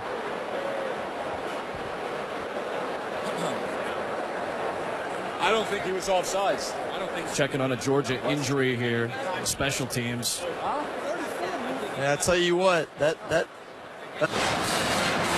Joe Tessitore back here on the homers. Now we're cross-pollinating homers here because we have one of the recent stars of Clemson with us, Wayne Gallman, who was playing in this game the past couple of years. What's your read on what's going on here? Man, Georgia just coming out, doing what they do best, running the football, sticking to what they know. That's what you got to do in these big-time games, man. You just got to stick to what you know and play your best. Now, you came here with your New York Giants teammate, but I understand there's unique circumstances as to why that happened and what you've had to do here in Atlanta. Yeah, so I lost a bet last week. And, you know, Atlanta got me following him pretty much everywhere he goes, to his tailgates, to his events, wherever it is, all Alabama-based. So you lose the Sugar Bowl, and now this is the payback. Good to be with you, Wayne. Thank you. Adam? Thanks so much, Tess. Adam Amin and Aaron Murray on the Georgia sideline. Joe Tessitore, Landon Collins on the Alabama sideline for the homers. Big drive for Georgia. A touchdown here. If they can somehow score on this drive, I mean, that has to take the wind out of Alabama's sails. And in my mind, too, the way Alabama's playing offensively, I'm going to maybe start to play a little bit more conservative as an offense, play field position a little bit. You've seen it with the first two plays. How about the moves from one of the four backs in the Georgia rotation? Obviously, you know about Michelle and Chubb, but DeAndre Swift has had a really solid year for this team as a freshman. You can't do this, though. You're playing one of the best defense in the country. You're not going to be – I know you're fast, you're skilled, you're quick, but you're not going to be able to cross the field like that. Looked like the ref missed a little face mask right there, looked like. And I think, you were talking about a face mask here. I think – I'm looking to see if that was a face mask there. Face mask to me. Hey, we got Joey Galloway joining in. I would have loved to have seen this back in the day, by the way, the pure speed against the skilled DB. Joey, what did you make of Saban pulling Hurts and putting in Tua Tagovailoa? I'm surprised Hurts did struggle. We've seen him struggle before, but we've seen him make plays when he has to. You're only down 13-0. I think it's a bit of a stretch of benching at the end of the half, but that's the decision made. Adam will let you get a little bit in here, and then we'll visit a little more with Joey. Yeah, hey, Tess, I was just looking at the reaction of Kirby Smart, and I think he's still a little hot about what seemed to be a missed face mask that should have been called on Isaiah Bucks. Yeah, I still think he's still upset about Swift as well, trying to reverse field on that type of defense. Get some yards, play the field position game right now where you're able to hopefully pin Alabama back inside the 20. The punt away from Nizelak. Here comes Trayvon Diggs. Good field position coming. Working the Georgia sideline. Biggest thing you took away from the first half when you talked with some of the Georgia staff? One, what Mel Tucker told me before the game began, and that was, in order to win this game, they have to contain Jalen Hurts. And I said, how do you do it? And he said, a controlled, violent pass rush. And I said, well, how do you have those two? And he goes, well, when you arrive with bad intentions, but stay in your lane. Of course, there was a couple other adjectives in there that Mel used as well. But right now, we've seen, now they're not dealing with Hurts. Now, I'm just watching Mel Tucker telling his guys now, hands up. You can't get home. Get your hands up, because this young man, I've watched him. I saw him in the scrimmage earlier. And let me tell you, Tua can sling it. And I mean sling it. Ian Fitzsimmons doing a great job on the ESPN radio broadcast. Thanks, pal. You see that number 70 right there? That's the true freshman Alex Weatherwood, who's in at left tackle for Jonah Williams. And, of course, the other true freshman's playing quarterback, Tua Tagovailoa. And he's got time to pass and downfield. Nearly connecting with Calvin Ridley, but you get a sense of Tagovailoa's ability to stretch it. He can sling it out. He's giving his receivers a chance to get the ball. I'm telling you, give him a little bit more time. It's going to be on point. It's going to be a touchdown next time. Hey, Tess, right on cue, am I right? Ian Fitzsimmons told us that this guy can sling it. Yeah, look at it. No safety deep, though. This defense right now is thinking, run, run, run. You got a freshman quarterback. I think they're going to start backing up now once they see his arm strength. Now look here. We have a quarterback that throw the ball now. Even though Jalen can't throw the ball, he has the option to throw the ball, can run the ball, and now we have our running game back because he has to be able to pick the ball.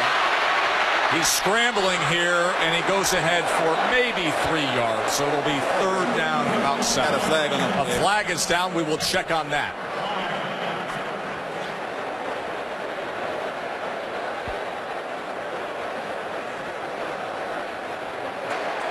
There is no foul on the play. The play results in a first down. First down. Huge for Alabama. We needed that. I'll tell you what, this quarterback, he does a good job keeping a good base. He does a good job keeping a good base. I really like watching him work in the pocket right now. So now a third down and 7 for Alabama.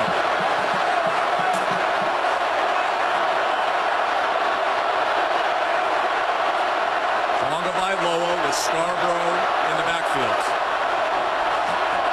True freshman coming in to try to get him out of a hole. They pick up the pressure. Look at the time he has.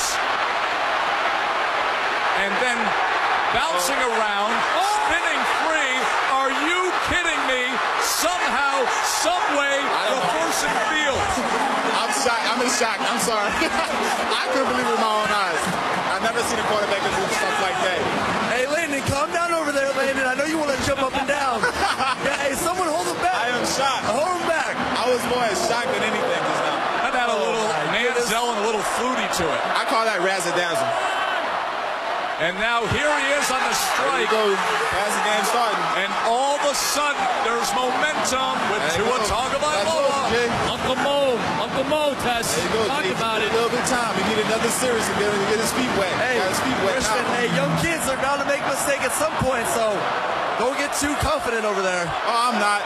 They come to the near side as they swing it in that direction. I'm just happy we moved the ball. Ruggs, the other true freshman, does well on that play. Hey, Adam, we're going to move down to that end of the field. You take over a little play-by-play because we think Bama's going in for a score here. Come on. You guys we're going down there. We'll be seeing that at the touchdown. Again, this is just huge. Second down and short now for Tagovailoa in his second series with Bo Scarborough in the backfield. Play fake, slide and catch by Ruggs again. First down and goal. And it's the same play over and over again. He's reading the linebacker. Linebacker comes up, little play action, throw it right over his head, easy slant. 2 or 3 times right now. These guys have to start backing up a little bit too aggressive. He's showing you he can throw the football. Yeah. Henry Ruggs, 5 touchdowns this season as a freshman. 1st and goal from the 6.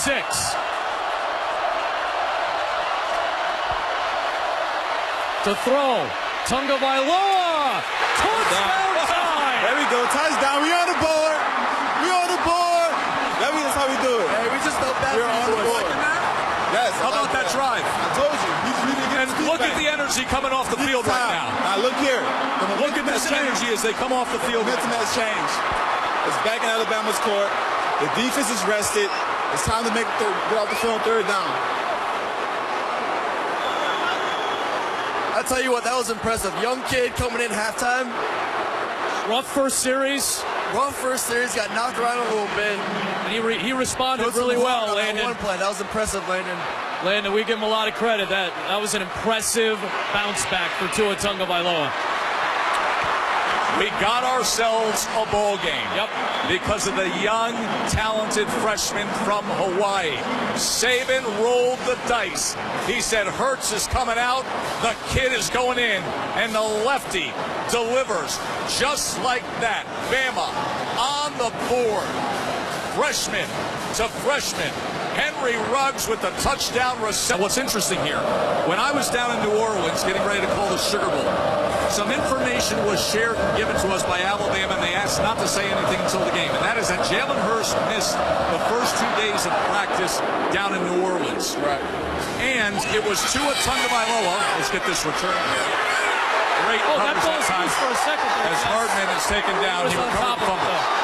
And Adam and Aaron, Tua Tagovailoa was on the field for the first 2 practices in preparation for the Sugar Bowl. The ball never hit the ground. They had supreme confidence that if needed, he would perform like he just did. He has a pedigree, Tess. I mean, there's no doubt about it. Marcus Mariota, we mentioned that he comes from the same high school, but Tua was a 13-year-old going to camps at St. Louis High School that Mariota would come back to visit. Tua would be the one to try to go hang out with the older kids and play with the older kids, and Mariota was the one who said, yeah, you need to come play with us. Big Georgia drive here to try to respond, and they find a good target in Godwin to pick up some good yardage. Get the first down, too. Get out. Bad return right there. Should have taken a knee.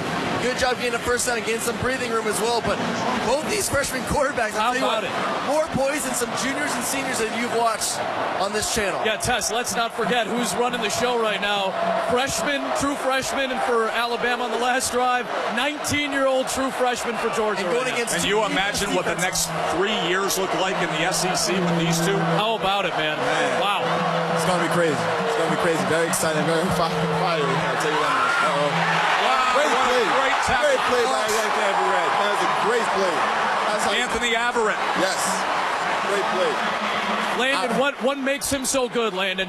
What makes him so good? He's a small guy, but he's not afraid to get in there and get it dirty. That's the biggest part about him. His heart is bigger than his body right now. I'll tell you, Landon, I'm just going to take Jamie over here. You got to see how loud it is over here. You have to look at this right here. look at this. And then you have these field level suites right here. So people are right on top of the field to play, drinking and cheering and making a lot of noise here. All right, go ahead, Adam. Yep, on the ground. Once again, we're going to lean on Chubb and Michelle to try to make this a little bit more manageable. So they work their way out to about the 20. And don't sleep on the dogs right now. 3rd and 11. We've seen it all day long. 3rd and 10s, 3rd and 20s, 3rd and 15s. The ability, it starts with offensive line. These guys in the pass play we've been talking about all night, they're doing a great job giving Jake Fromm plenty of time in the pocket. He's going to need about 3 or 4 seconds here. Look for a dig route, something he's completed a lot so far tonight. On 3rd and 11, Fromm, deep shot, and he's got his man! What a play for Georgia, and a touchdown! Nicole Hardman does it again! They got a flag on the play. We got a big flag on the play. It's way back there. Have to check the marker, though, here. No. They're talking it over, this Big Ten crew. It might be a pick. It might be a pick play. You think it was? Did you see it in the coverage? I saw it in the... Here comes the call. Let's listen in. sideline interference penalty against Georgia.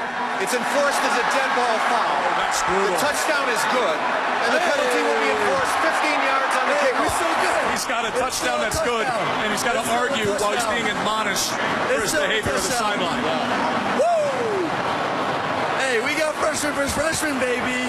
We got young blood, ice in the veins, bringing the heat. Jake Sideline not so warning. fast. Like you're going to stay contained in the midst of that play on that sideline. All right. Got to. Got to keep it composed. Landon, how you feeling right now, man? How you feeling right now? We still got another quarter. We got another quarter behind us. I'm going to stay confident over here that we're going to do something good. Jake Fromm is The ruling on the field of a touchdown is under further review. Now, Tess, I saw it in original replay. I didn't think he stepped out when I first saw the initial replay. Oh, maybe the heel there. The heel looked good to me from this angle. Okay. He also was touching. He may have been touching a player who was laying out of bounds. So watch Tony Brown here. Yeah. So Tony Brown's out of bounds. And I think right there is where he made contact with Brown, who was out of bounds already. But he never stepped out of bounds. He never stepped out of bounds. That left heel right there. Oh, look at that heel. He's super. Yeah. You think he's in or out right there? I think he's in right there. That's a close call. We're getting a look at our monitor here, too. That's very close. Very close, yeah. Hey, we're going to bring A.J. Green in this one. A.J. Play a little referee for me, What do you got AJ. for us? In or out? That's in. After review, the ruling on the field stands as called. It's a touchdown. A.J. knows best. When in doubt, ask A.J. Green, ladies and gentlemen. Here we go. A.J. Green says touchdown. I guess we got to go touchdown. A.J. Green says it. It's good. He's one of the best in the league. He knows what's in bounds, what's out of bounds. And guys, who's stepping up the most right now? Mecole Hardman. He's got both touchdowns in this game. I mean, phenomenal. Speedy guy. You saw right there, got on top of him. There was no coverage on top. Single up, one-on-one the outside. Just, I'm faster than you. I'm going to beat you down there. And Jake Fromm, please throw it far enough, which he did. Let me ask you this, my man. Talk to me about coverage here. Break this down for me. Right now, if I know Coach Port, they have a three-man call right here. It should be like a stubby or a stomp. So right now, I don't know. Yeah, there we go. So Tony has to stand his back pedal, stand a strong back pedal and get open. He got stamped and let him get outside of him. The safety was nowhere to help because the safety was playing through inside. Was Thompson supposed to come over and help on that coverage? He's playing middle of the field, so there's a couple of threes. Everybody's five on defense, so it's man-to-man basically once they get downfield. And he gets past Tony's hip there, and it is what it is. It is what it is. Can't do anything about that. And Mecole Hardman can flat out fly. Yes, I mean, this guy can burn it up. He out of there. Remember, Hardman is the guy who scored on the wild dog formation when they swapped out Fromm, and he came to take the snap at the end of the first half. I said it at the end of the first half when we saw how that drive was managed to go up 13-0. And you can say it again here. Number 11, you may have freshman listed next to his name. Stop talking about it. Yep. The whole deal with, it's a true freshman in the national championship game. Nobody's done that since Jamel Holloway in 1985. That conversation's long over. It's long over. This kid's in the Rose Bowl. What he's doing tonight is superb. Here's Josh Jacobs from the 5. And he makes his way out to the 25. Tess, I'll just say this, too, about Mecole Hardman, who just had that second touchdown of the game. This is a guy who came in highly recruited, and you know this, Tess, highly recruited athlete. So somebody who comes in that can play offense, that can play defense, that can probably play multiple positions, and yet he was brought in as a cornerback, and all of a sudden he goes to Kirby Smart and says, hey, if you need some receiver help, I think I can give you some receiver help. And Kirby Smart kept that comment in his head, moved him over to wide receiver. He's paid dividends. It's paying big right now with a wildcat, the wild dog, and now that big play catching it too. Too fast to be contained. And Tess, Jalen Hurts is back in the game here. Or Tagovailoa is still in the game here, Tess. Little pressure. He steps up in the pocket, slings it downfield, wants all of it, and nearly got all of it. Put it just a little short on the deep post as he was looking to connect downfield. I'll tell you what, they're gonna test the secondary out. They had success last drive. I'm not gonna say it's a huge weak point for this Georgia defense, but definitely not their strength. Their secondary, there is some weakness one-on-one on the outside. So now you get a quarterback that can expose it a little bit. Second down and 10. Damian Harris in the backfield with Tagovailoa. Tua, sprint left. Lefty, looking for options, and that ball is intercepted. DeAndre Baker with the pick. A flag comes out in the midst of the celebration, but an interception by Baker. Threw that ball blind. He just threw it up. You can't do that as a quarterback. When he's young, you got to learn from that. He knows that already, though. You can't do that. This may be another sideline infraction here. Might be. Sideline warning. You can't get that against Georgia. That's their first. There's no... A mistake by the young quarterback. He wanted Ridley. Baker was matched up with him. Floated it. And brought it down to DeAndre Baker, the junior from Miami. And Georgia, just like that, has momentum back. Atlanta, Georgia, Mercedes-Benz Stadium, a 20-7 lead for the Georgia Bulldogs. You're watching the homers, Adam Amin and Aaron Murray up top with Georgia, Joe Tessitore, Landon Collins down low with Alabama, and they got the biggest play on the defensive side a moment ago to Georgia from DeAndre Baker, the cornerback. Yeah, and it's a young quarterback, and he had a great job that series before throwing the football, but he's still just not had enough reps in big moments and big games. This is really his first one. Everything else has been mop-up duty. They're already winning. He's coming in, so we knew the mistake was coming. It just mattered to win, and that was a big one right there. And now it's up to Jacob. Turnover.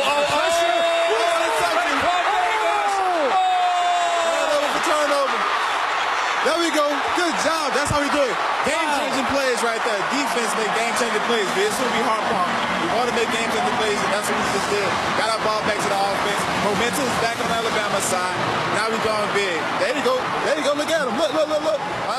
Oh, you missed it. Okay. Take us through this, Landon. Take us through the replay here. You see the pressure. The pressure come off the edge right here. Mr. Payne, bring the pressure, trying to get the ball out quick, hit off the helmet. Easy interception, man the ball. That's an unbelievably athletic play for a guy of that size, too. Right. Because he reaches back. He reaches back. Wow. And then takes his momentum the other direction and gets a good return. Tess, 6'7". Got to take advantage of this right now. 6'7", 306. Y'all hear this crowd right now? Tagovailoa with Damian Harris. Remember, starting left tackle and starting right guard are out. Here they come after him. Tagovailoa makes one man miss, and he comes up with about 8.5 yards. I know he's no Jalen Hurts, though, but he's doing a good job extending plays. What I like about him, he's keeping his eyes up even when he maneuvers around the pocket. Something that's tough for a young kid. He's good at doing that. Tua. When you got the play. 2nd and 2. Straight ahead, first down, Damian Harris. Tess and Landon, I can't get over Raekwon Davis. Oh, it's unbelievable. 6'7", 306. One of the toughest dudes on that team. He looked like a small forward in basketball making that play. Right. Here we go, first down now. Here's Tua. They're coming after him. Launches it to the end zone. Oh, a little too much Great on that catch, for bro. Cam Sims. Great catch coming down with it. Man, this kid can spin it, though. Yes, he can. I mean, he can flat out spin it downfield. Yep. And it's velocity. It's tight. You can just tell there's a little bit of angst, a little bit of pressure that's getting to him. But other than that, he's looked very sharp for the most part. Yes, he has. Got to get something out of this drive.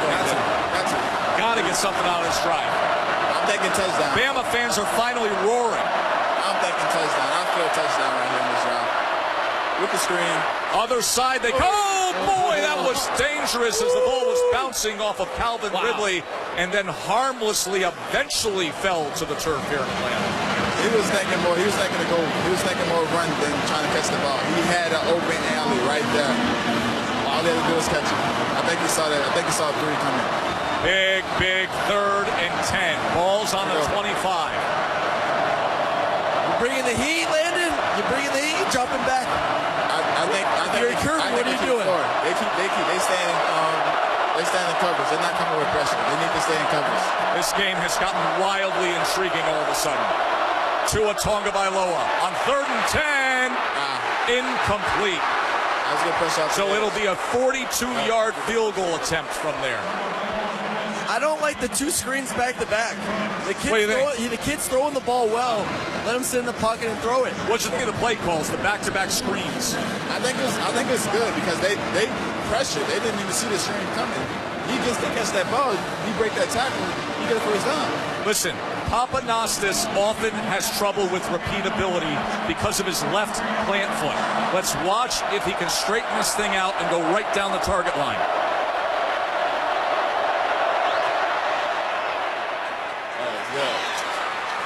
Just did. So the Raekwon Davis interception return turns into 3 points. Now let me tell you something. Georgia had the ball on the plus side. They had momentum, and they had the chance to make this thing get ugly. Yes, they did. It's back to 10. You got to feel much better right now. I feel much better. My heart is calmed down. I can breathe. My heart is calmed down. I feel much better. The momentum's back on our side now. Now we just got to go out there and stop them on defense. But there's still a little bit of a hill to climb here. It's not, I mean, no doubt momentum's back. Right. They can't give up the big plays. They cannot. They got to be sound. They can't give up the big plays. And what they're doing right now, they're playing sound defense. The Georgians just kind of got their memo. They know what kind of. Hey, do me a favor. Just peek out here and give me a sense of the Bama bench, because I see Scotty Cochran and Saban and guys jumping right here. Do you feel like that's the juice that you're used to seeing? That's the juice I'm always used to seeing. These guys, but you can't. That's Cochran for you. Cochran always going to be that way. But these guys got the juice back. The momentum is back on our side, and we are trying to fire this thing up and make our team feel like we're here. Make the fans. We kind of get the crowd back in here. Trying to make the fans feel like we're here.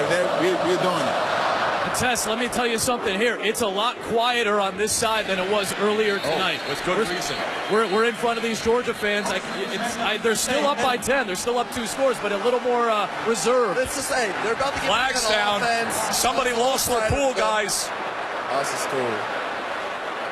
Somebody lost their cool. I think it was Brown, but we will check on that. It looked like it was Mekhi Brown on kick coverage. After the play was over, unsportsmanlike conduct, number 48 on Alabama. Yep. That's a 15-yard penalty, and that's number 48's first unsportsmanlike foul of the game. By the way, he's from these parts. Mekhi Brown was a great big-time recruit from Columbus, Georgia. Wow. Carver High School, one of the great programs in that area, Tess. Here it is. Here's what happened, Landon. Flag came in. Listen, that's the kind of stuff that drives Saban, any coach, but Saban especially crazy. Yes. He just had momentum. What are you doing? I don't know what he's doing. I think he let the guy. I don't know what he did that moment. He had a moment that. Oh my goodness! Moment that hurts our team. That hurts. What is going on here? Tess, I don't know if you guys saw it on that monitor there, but all of a sudden he started getting into it with either a teammate or a coach. And it was, I think, threw a shove at one point, and it's about right 10 yards away from us. Let's go over. Listen, we're going to take a peek here and see what's going on with Mekhi Brown. You guys call this game. Yep. Let's take a look. They're calming him down. Yeah, they're having to sit him down and talk to him, and he's still fired up right now. He's got to settle in. He's right here being talked to. 2 coaches are calming him down. Nothing there for Nick Chubb that time. Deontay Thompson, who's having a really solid game in that defensive backfield for Alabama, Landon. Yeah, Georgia offense right now has done a great job 3rd down all night long. See if they can continue doing it. Alabama really isn't all. What do you make of it? Stop for it. They just needed to calm him down. He just had a young person moment at that time. He needs to grow up. We can't condone that. We don't need this at this moment. It's a close game. That's something that we're going to head back over here. This Alabama team. Big 3rd down and 6 here at the 44 for Georgia Tess. It's Fromm again. Has time, and he's got a man in Riley Ridley. First down. This kid is so good. He's going to be good. Offensive line, baby. Look at this. 4 or 5 seconds. A lot of time. Time to throw the football. I don't care what secondary you have. You can't match up with these receivers if the quarterback gets 4 or 5 seconds to throw the football. You just can't. This offensive line, unsung hero this entire season, and coming up big so far tonight, especially Guys, in the pass game. Players and teams don't stay the same. They either get better or worse. Jake Fromm has gotten much better in the month of December and now here in January. We got a great look at a big hole for Michelle. That got shut down fast, though. But Sony Michel trying to get some decent yardage. This is going to be a big drive to try to step up. That was Rashaan Evans who stepped in to make that tackle. Aaron, think about the things that we were saying about Jake Fromm in the midst of the season. Manage the game, can't play from behind, you don't want him in a hole, manage the game. This is a guy who can handle the game, anything you need now. He has grown up in the last month and a half. Oh, he has. We've seen it all year long, getting more responsibility week in and week out. They leave it in his hands. Rashaan Evans again. That's Mac Wilson. It's Mac Wilson, beg your pardon, 30. Thanks, Tess. Throwing him down. Mac Wilson. Wow. I guess he wanted to fill that one. Whew. And you talked about it, Tess, too. Mac Wilson, very important to the middle of this defense with all the injuries. And I think maybe the crowd wanted a little bit of maybe a flag for the little extra that we saw from Mac at the end of that play. No lie, that should have been a flag. This is a big one right here, Adam. I think for Georgia, too, try to see maybe we get field goal range as well. Get a few yards, get a little easier field goal. Fromm looking in our direction for Ridley, and it was ripped away by Levi Wallace. Wow. That's a good play. And Tess, we had the angle on it perfectly right here. And Landon, you see what Levi Wallace did to try to fight for that position. Yeah, he definitely had a position. That's what the one thing that these corners do for us DBs for Alabama. They try to get in the best position they can, and if they get a ball behind them, they're gonna fight at the end of the play. Bryce Ramsey in that punter right now, third-string quarterback, did a little punting last year. Not a bad punter. And it's going to be a punt. He thought about it for a moment. Remember, he has spent his whole career as a quarterback, but a couple years ago, he was out there punting. Yep. And had a lot of success. Very, very good athlete. So they gave it a look, and then finally, he rugbies it. All right, let me ask Aaron and Landon something here because we're in the final 2 minutes. It's still a 2-score game. Joe, you and I talk about it as play-by-play announcers. We're talking about momentum. It's something that maybe you can't necessarily identify tangibly, but something you can feel. So Aaron and Landon, I'd ask you, how does that manifest itself? Momentum right now, who's got it? I don't know who has it right now. I think both teams are doing pretty well offensively, defensively, moving the football. I know Alabama needs some points right now, that's for sure. Yeah, I feel the same way. It's very neutral right now. Here's Scarborough creating plenty of momentum. How do you like 240 yards downfield? How do you like being a DB? 240 pounds coming like a freight train. Woo. How do you feel if you're a DB for seeing 240 yards coming downfield at you? That is stirring. I wouldn't want to tackle that. No, I would want to tackle that. I'm sorry, y'all. You get paid your salary, I would. Correct. Then again, I wouldn't do a good job at it. Here's Tua. Quick and a catch to Ridley. And just like that, see, I see some rhythm with Tua. Yeah. I see the offense being in a bit of rhythm here. I see that too.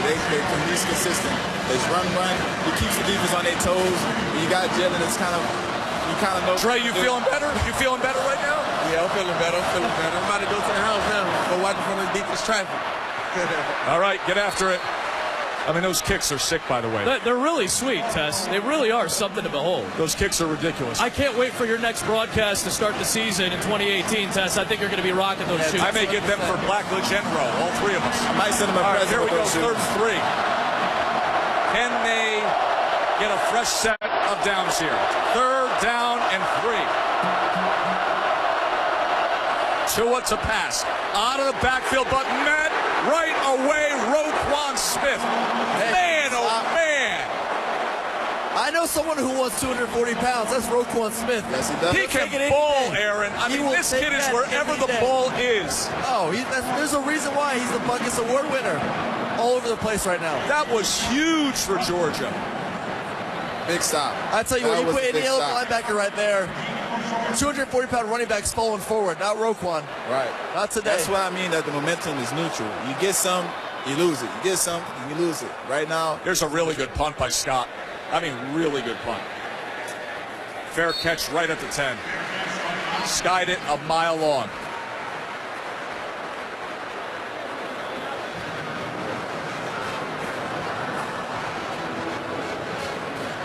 I thought that was a series for Alabama that was ripe with opportunity. That was needed. I thought that was a series right there in the final moments of the 3rd quarter. They could have gotten anything out of that. But here we are now. There is a player. We should take a walk over here. There's a player who's down, who they're dealing with on the Alabama sideline. We have no idea what happened. It's in the midst of the bench there.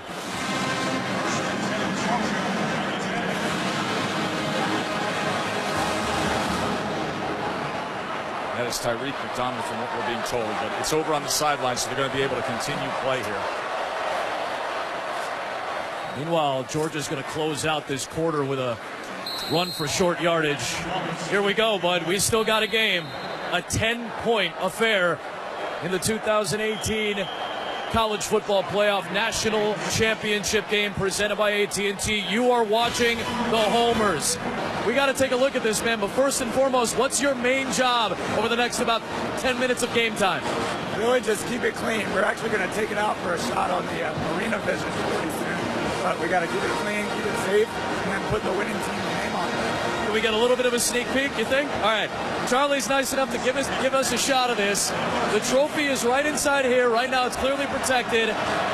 You can see the gold shining right now on it, and there are the 2 nameplates, University of Alabama, University of Georgia. One of these teams is going to take it home at the end of the night, Tess. Let me tell you something. If Sony Michel keeps running like that, it's going to be the Dogs. That is a heck of a way to start the 4th quarter, going right into the teeth of the front 7 and getting a first down. Tough running back right there. Tough running back down. So Jake Fromm, who's been the outstanding true freshman tonight, has a chance to become the first true freshman since 1985 to win the national championship. He goes back to Michel, and he breaks free again from the initial surge. I'm just getting a look. We have a great angle from this sideline, Tess. I mean, these backers between Lewis and Evans, obviously big boy Deron Payne up there, Deshaun Hand who plays up front. These are some big dudes for Alabama's front. They need to step up. But they're minus Anthony Jennings, who was arguably the best player on the field last week in the Sugar Bowl, season-ending surgery. Here's a 2nd and 5 with Fromm out of the gun, flanked by Michel. They go back to Sony Michel, and look at what he's able to do again, gashing the middle of the defense. What is up with that, Landon? I don't know what's up with it right now. Our defensive line is not doing their job because it's not playing their gaps. We need to play their gaps and do their job. The linebackers need to fit and come down here. You know what it is? It's that Georgia offense continuing to pound the ball, be true they are, and this is what Alabama's done for years and years and years and years.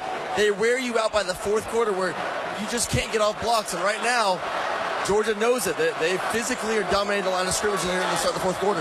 And now fresh legs with Nick Chubb. And look at what he's able to do. The 2nd all-time leading rusher in the history of Georgia. Of course, 2nd in the SEC as well, because one Herschel Walker was the most famous dog of all, and he was here tonight. And Sony Michel's right behind him at number 3. Tell you one thing, this offensive line, this Georgia offensive line is doing a great job, man. They're having a fantastic game, protecting their quarterback, giving him time. Not many offensive lines can do that against them, I promise you. 2nd and 3. Adam, take it away. Here we go. Trying to get to that edge, and not much there for Nick Chubb.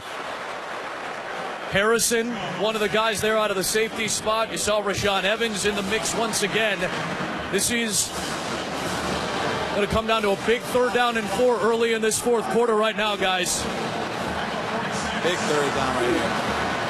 We need to stop and get the ball back. We need to make points off of it. We have to make this stop. We need to do defensive line, the whole off the defense to make a stop right here. Make a game-changing play. 3rd and 4 at the 46 for Georgia.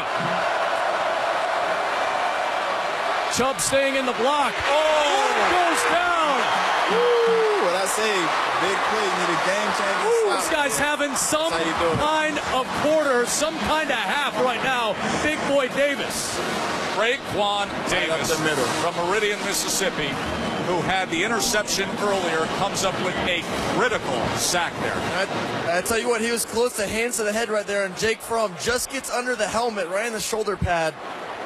That doesn't feel good. I know that doesn't feel good. He's going to feel that tomorrow morning. It's going to be fielded here inside the 20-yard line. For tonight's game, so they're giving the biggest games back to the best fans. How about that? With my student section there. You got the scarf on, so do they. Wish I got some Taco Bell right now. Let's go down this way.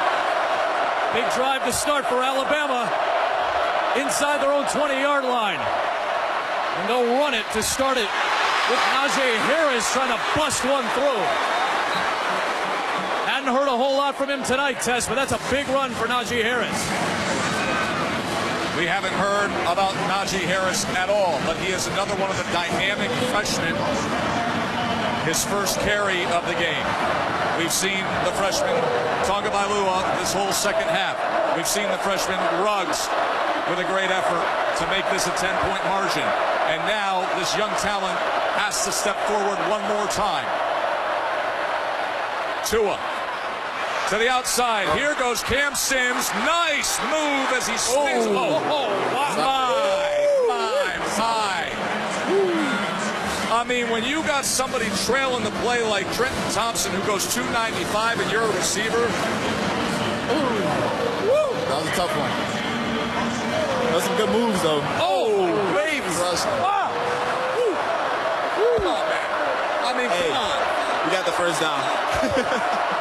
Plus out of it. Here's a wide receiver screen. Foster out to midfield. Really like that blocking on the perimeter, Landon, from the receiving core for Alabama, and the guys getting outside. That's from practice. They have to look at some DBs. That's gritty. They're going to definitely try to rip off and get in the tackle. So they learn from the best. See Jalen Hurts. Oh, Sims is coming off, and he's grasping at his wrist. You see Jalen Hurts standing next to Dable as Tua Tagovailoa is in the game. And now to the outside is Najee Harris. Here he comes, right in front of us. Turn around and look at this. Here's the freshman Najee Harris sparking the top. There you go. That's how you make a play. That's how you make a play. Freshman making the play, making a big time play. That's how you do it.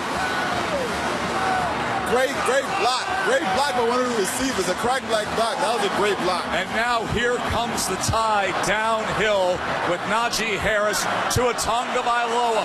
The freshman backfield doing damage. Harris patiently looking for something as he's able to get to the 12-yard line. Number 2 running back out of high school test, Najee Harris, freshman out of Antioch, California. Almost 8,000 rushing yards in California. That's impressive. I tell you what, be ready for that play action pass that you saw earlier. A little play action with a slant. I haven't seen it in a few drives. They've been running the ball well. Let's see if they do a little play action off it now. Watch Jerry Jeudy, number 2 receiver, down on our side. He's looking this way. Now to the end zone. Here is Jeudy. Oh, you could see it coming. You could see that number 2 receiver was going to have the outside corner. No close. You didn't think he was going to him. Straight out of the slot that time, Tess. You called it. You called it, Tess. Right out of the slot. You had a step right there. You just got to put it up for your guy, give him a chance to make a play for you. This is unbelievable down in this end right now at the stadium. I mean, it is an absolute tidal wave of noise with the game on the line here with 9.5 to play. 3rd down and 8. It's so loud you can't hear the referees call timeout. Can he find something on 3rd down here with 9.5 minutes to play in the game, trailing by 10? What do you see here, Landon? I see I see a pass play. I see 13 keeping this and probably keeping it. I think he's going to keep it and get the first down himself. They can get a first down right in front of us here at the 4-yard line. Here we go. I see pressure. Tua, back to pass to the end zone. Oh, was that intercepted? No, they're saying incomplete. Sanders made an unbelievable play on it. That's definitely a good try. Dominic Sanders thinks that he intercepted it. And Tess, if he did, I take that. Tess, if he intercepted that, that sets the new Georgia record. He has a foot in bounds. No. That last second juggle. That little juggle at the end. I think that's the right call, guys. I think that's the right call. Good. You take these 3 points. So now you take the 3 and you cut this down to a touchdown margin. Play clock is running down as they're not even fully set yet. Play clock's down to 2 and he hasn't taken his steps yet. And J.K. Scott stands up and looks right at Papanastis and says, "What are you doing? Get back and take off your approach steps."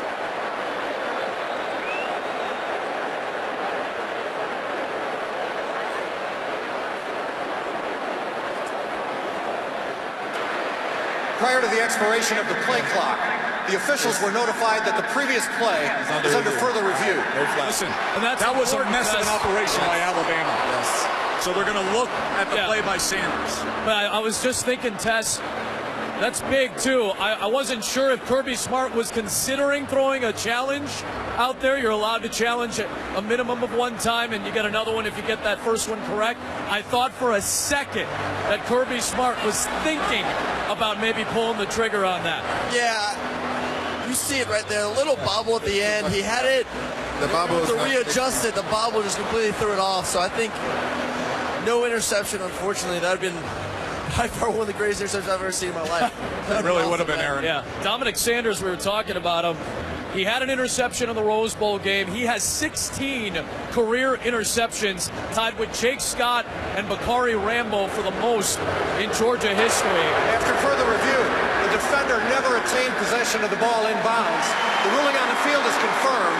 It's 4th down. Hard to argue that. I think that's the right, frankly, that's the right call. Yeah. Now, let me tell you something. There was some bad energy right there between Holder and Pickard. Right now, J.K. Scott is patting him on the back and saying, "Let's go. Normal rhythm. Take your steps back. Let's do our operation."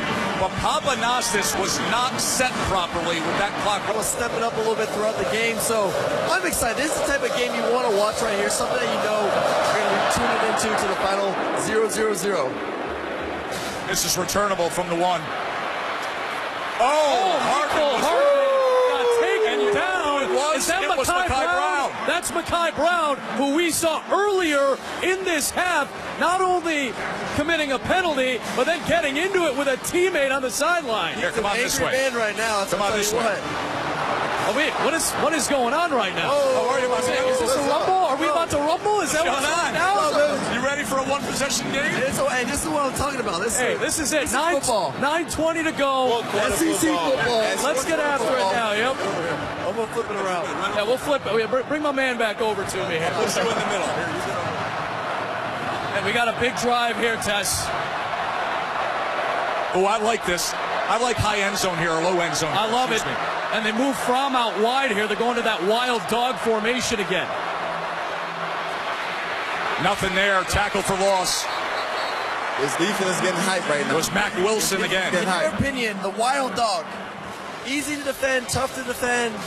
I always thought it was easy. You know what's going to happen. Correct. It's easy to defend. You know what's going to happen. You just got to play sound and not try to do too much. They got one extra blocker then. Correct. That's it. They got a guy for a guy on that kind of in that offense. +1 running game.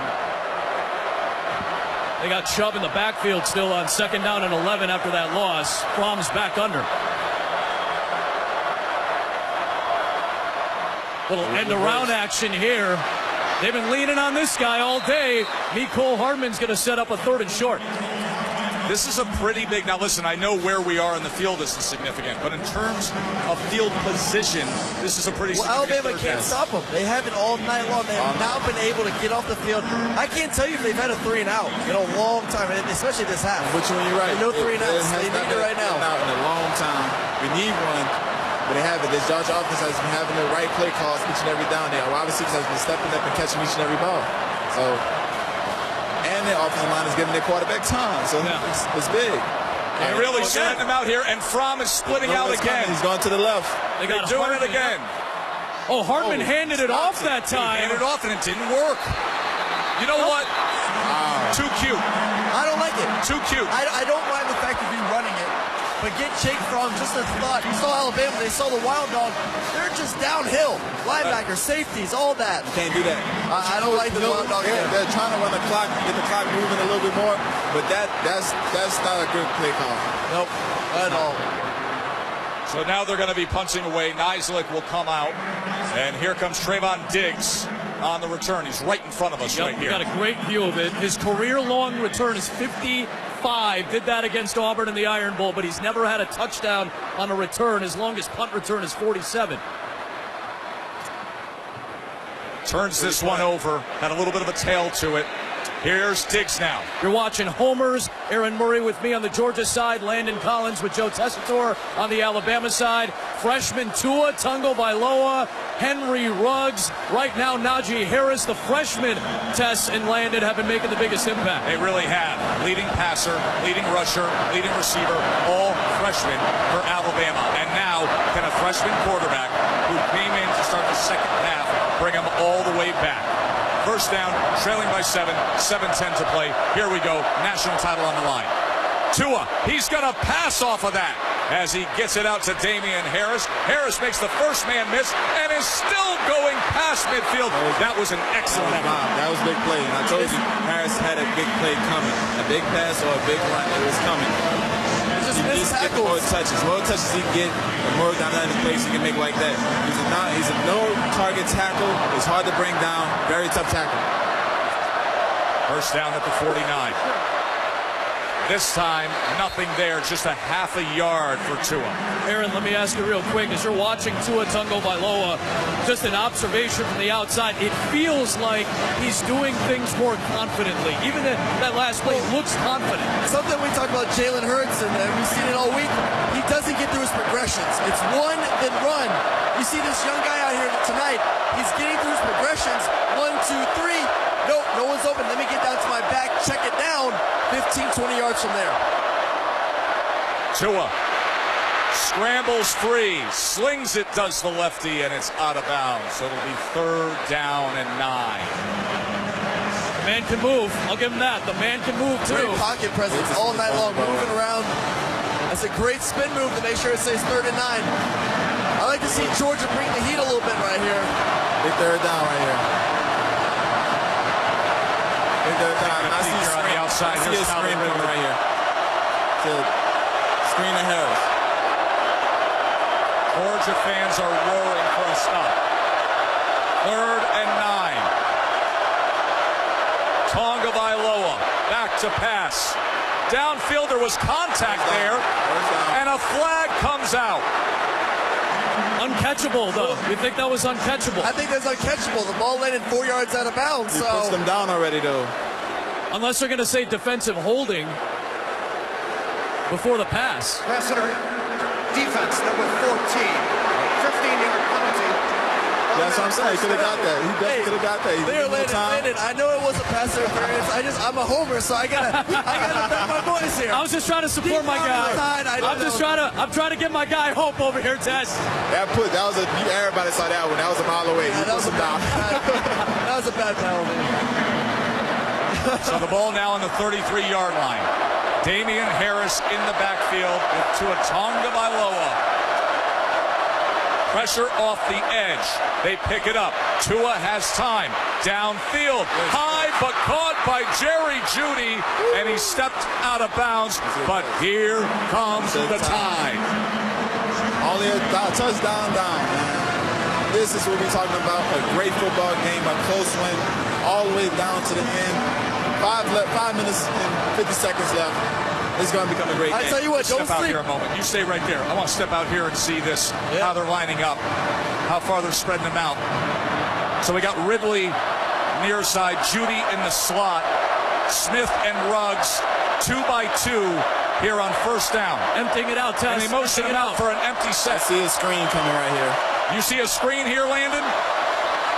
To the end zone. Could it be? Oh, my. Almost. Calvin Ridley got his hands on it. He had his hands on it. I think he just lost it. Did he lose it? I think he just lost it. Hey, that was a heck of a coverage job by DeAndre Baker. But that should have been caught. Well, if that was caught, it would be a miraculous catch. It would have been a spectacular play, but that ball's in his hands. Well, here's what I'll say. Calvin Ridley can catch that ball. Average college player, miraculous catch. Here we go, 2nd and 10.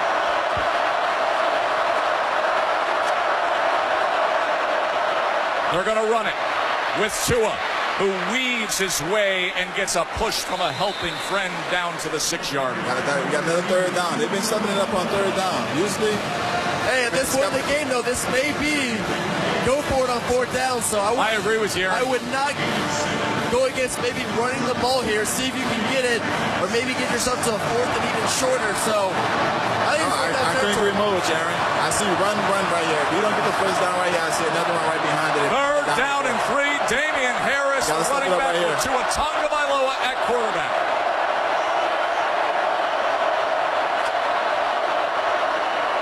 Harris met in the backfield, stuck up for no gain. Trenton Thompson, what a play. That's how they make a good play. They stepped up. Their defensive line stepped up. And now what do? You go for it. You got to go. Do you feel like you have to go for it? I do. I think you go for it. You don't get it. You got it 3 and out, then you have great field position to go for it again. So gotta go. Yeah, you're gonna pin him if you get this. If you don't get it, you pin him inside the 10-yard line. Brian Dable, he won Super Bowls with the Patriots. Now looking over his call sheet. What will he come up with here on 4th and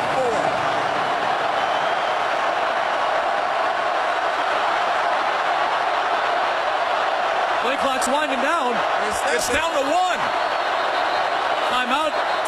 Timeout, I think. I think the freshman got lost in the lights for a That's a freshman move right there. Kid, you got to realize that time. Their first time. Alabama has to use their first timeout. Tess, let's break this down with our homers here. I'll start with the quarterback. 4th down and 4. Obviously, you can get a 1st down. If they're going for it, where do you want the ball right now? I'm spreading the ball out. I'm going to do the same thing. I'm going to spread them out. You have a quarterback who does have the ability. He's not Jalen Hurts, but he has the ability to get the 1st down, get a touchdown with his legs. So give as many options as possible. The offense line is doing a good job in pass protection. So get as many bodies out there. Get him in the end zone. See what we can do. Remember this, guys, and we brought it up in the Sugar Bowl. Yeah. This is the best 4th down team in the country. They're 14 out of 17 on the year. They are the #1 4th down conversion team in the country. And Georgia's defense is number 4. Here we go. 16. We are right on it here. All you, Tess. All you. 4th down and 4. Tonga Bailoa flanked by Harris. What does it take to win a championship? Let's find out. With time. Now extending to the end zone. Ridley does it! Ridley did it! Calvin Ridley touchdown! That's how you make it. That's how you do it. That's how you do it. Roll Tide. That's how you come back and make game-changing plays. That's how you go back and make game-changing plays. I got to give him some cash for that one. Got to. Hey, a lot of time on the clock, though. 3:49. That's all I'm looking at right now. 3:49. Great, boy. 2 timeouts. Good. And guys here, Tess, we've talked about this too. Big extra point here. Big extra point. Papanastis. Yeah. Here it is One. to tie the game. One all year. Here we go. Tie it up. And it's good. You know what I like about that? Didn't change a thing. Did what he always does. My man, Landon. How did that feel to celebrate with the tide right there? It felt awesome. They have that game-changing play right there. Now we're tied up. We have a great game. We have a great game in front of us right now. I I used to give him my Unbelievable. That's right. Tess, Hey, bro, you're excited. Tess, this I was was excited. Landon, Tess, Aaron, this was the game we were hoping for. Right. This But is this what game we were only hoping developed because of a move by Nick Saban at the half. Yeah. This thing was headed nowhere. And then he rolled the dice, and he said, I believe in the youngin. And this is why we have an SEC versus SEC national championship, because it's the best conference, and you're seeing it on the field tonight. These guys, two of the best in the country, in the best conference. These guys, unbelievable game. Unbelievable game. Yeah, look at the reaction from Nick Saban right there. Well, we can talk to you. Look at Jalen Hurts, too. We can talk to you. Yeah, Tess, talk to Reese Davis. What do you make of it? It's been a remarkable comeback, I think. I thought Georgia was about to put the game away a couple of times, but I think we know this. Tua Tagovailoa is a stud. And here he goes again. Nicole giving a moment for Georgia. Neither We're gonna head down here. has a special teams touchdown this year on return, but it almost looked like Nico was going to score it out. He's there dangerous for a now. second. He's dangerous now. I know he is. But you're right. A star is born tonight in Tua Tagovailoa. Hey, but guys, think about this. Take one big step back. Let's go back a calendar year, and this is a similar situation. Alabama, behind a freshman quarterback, gets what they need, and now the defense, can they erase the demons from a year ago? That's a big question right now. Remember what happened then when Clemson got up to 99 plays and the Bama defense was tired out. And now it's Fromm's turn. What does he have? From the 21. Fromm, a back foot throw, trying to slide it, and it's rolled incomplete for Ridley. And boy, this is still big, guys, because there's still plenty of time left. If there's a 3 and out on this drive for Alabama, they're going to get the ball back with plenty of time. Plenty of time. Both teams have plenty of time right now. Like you said, 3 and out. Alabama would get the ball with about 3 minutes to go. Georgia just needs to get a first down just to make sure, 1, put the ball further back, and 2, Alabama doesn't have enough time to score if they do get the ball. Second down, another pass for Fromm. Going to go back to Ridley. Broke the Levi Wallace tackle, but he may have stepped out of bounds there, and it is going to be short of the first down marker. Boy, does he come after him here? Wow. Yeah, what are you thinking, Landon, defensively? Defensively, let that front four eat. Play coverage, play a good down. We got big third downs, a big stop for us. We got a lot of time on the clock. We don't need nothing to duress. We don't need a crazy blitz. Right now, they bunched over here. They might have a blitz coming because this kind of formation right here, they're usually coming right here. They need 3. Going to the flat, overthrown. Too tall that time for DeAndre Swift, and there are still 3 minutes left in this game, and Alabama's got 2 timeouts. Correct. Yeah, that's a tough throw to the field. A guy running into the flat. Not the greatest angle for a quarterback, especially with a guy drifting a little bit, making sure he gets the first down. That's a tough play call right there. I know Bama right now, they're going to try to run this clock all the way down and make them use their timeouts. That's what Bama does in this kind of critical position. Got to be careful here because it's 4th and 3. Can't have a penalty if you're Bama. Right. Isaac's a punch away. Diggs back to return. From the 20. Straight up the middle. That's a good return out to the 35. 2:55 to play. 2 timeouts and a chance to win the national championship for that man. Brian Dable, the first-year coordinator and the first-year quarterback, Tua Tagovailoa. But will it come down to the foot of Andy Papanastis? Joe Tess, you were talking about kicking. His career long, 46. That's it. It's not a huge leg. It's decent, but hasn't hit a field goal longer in his career than 46. Adam, let me tell you something. I've watched him practice a lot this year. Over 40 yards, he's shaky. He's 50% over 40 yards. It's not the leg, it's the accuracy with him over 40 exactly. yards. Everybody's got the leg at this level. His accuracy wanes over 40 yards. Trying to cut back, but tackled for a loss that time was Najee Harris. That's what you need right there. Start the drive off, put him back a little bit, Make this freshman quarterback, make him win this game right now. And Landon, Make you him talked about it, Landon, running the clock down right now. If you're Nick Saban, if you got to stop, you got to wonder if you're Georgia, if you got to stop here, do you use a timeout? Certainly, if you got a third down stop, you would use it, but you use a timeout. I Maybe think so too. I think Jake Fromm's demonstrated the ability to score in a 2-minute situation, and all you need is a field goal. And your field goal kicker's proven he can kick the ball 50 to 55 yards. Second down and 11 now. Ridley's to the top of your screen. Play clock was coming down. Harris has a lane, kept his balance, and it should be a first down for the time. Watch this blocking here, Landon. The defensive lineman not ready. That's why that grab is right there. It's a nice kick out by Henches. Hale Henches out there. Under 2 minutes with the clock running down. And a first down for Bama. Here's the freshman. And he gets it complete again. That is Calvin Ridley, who's now becoming a major factor in this game. It's like Big Brother getting the better half. We got a flag down. We're going to check on that. Did you guys see anything over there? Maybe a face mask at the end of that play? Personal foul. Wow. Face mask. Defense. Wow. They're going to move right down close to range. First down. Here it comes, Landon. Well, there's no doubt. There's no doubt. All right, ball is on the 31-yard line. That's a 48-yard field goal from there. That is within the range, but trouble with accuracy, as I've said with Papanastis. He has the leg for that, but can he get it done? The good news is time remaining and timeouts remaining. Tua looking to cut it up, and he gets it to the 25. About a 42 or 43-yarder from here, right, Tess? That's right, 42-yarder from there. At this point for Georgia's defense, they're going to start needing to bring the heat. Anything to knock this back, so you're going to have to sell out. Blitz the linebackers, bring the safeties down. You know what Alabama's game plan is right now. Run the clock out, get as close as you can for a field goal. I don't see them passing the ball.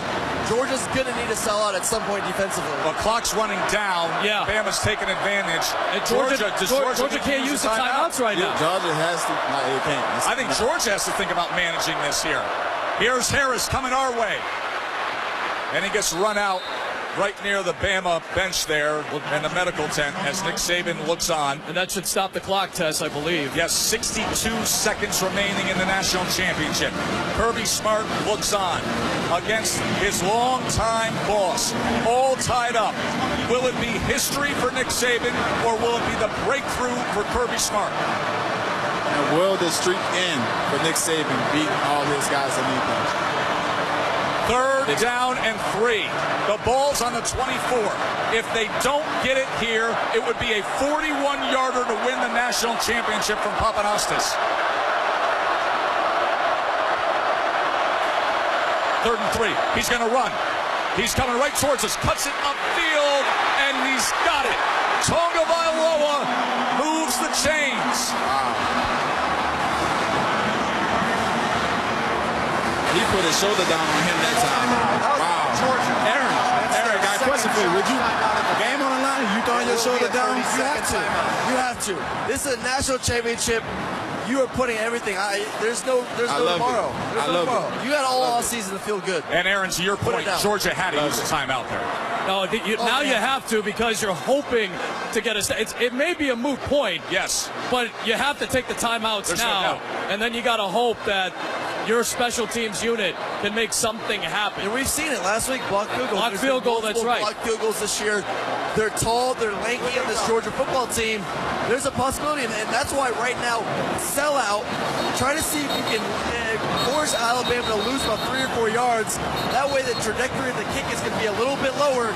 Get those guys to get their hands up, see if you can get a deflection. Listen, Papanastis made every kick under 40 yards all season long until he missed a 38-yarder in the Sugar Bowl. He knows where his threshold of comfort is. Right now, they're within it. But Tua could take care of business himself. Harris is the back.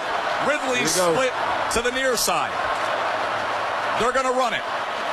Tonga Vailoa just gets another yard. And Georgia has one timeout remaining. Now, timeout, Georgia. Which they will use right now. Timeout of the And it's their third and final timeout with 49 seconds remaining. And Tess, now at this point, if you're Alabama, how really aggressive are you? Because you can play for the field goal now. If you what do you think? I think what I think is they keep running it, and they move the ball in the middle of the field so it can be an easier kick for our kicker. He do that. Easy win. Well, they're asking the kicker, what does he feel more comfortable with? Is he comfortable from the middle? Does he want right hash, left hash? So these next couple of plays, they're going to try to set him up. But I still don't know. Running with this quarterback right now, he's not the biggest kid in the world.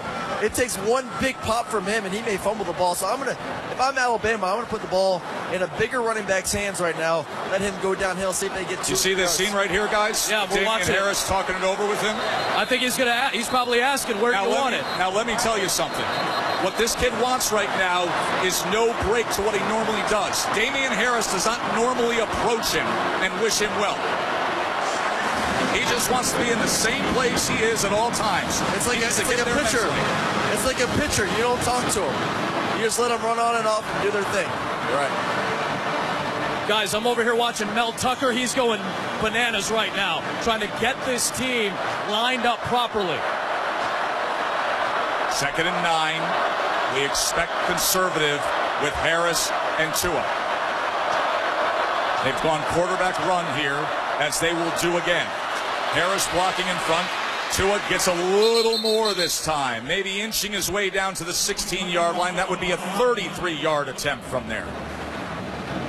Georgia can't stop the clock now. If Alabama wants to take it all the way down, maybe take a timeout and kick on 3rd down in case something crazy happens.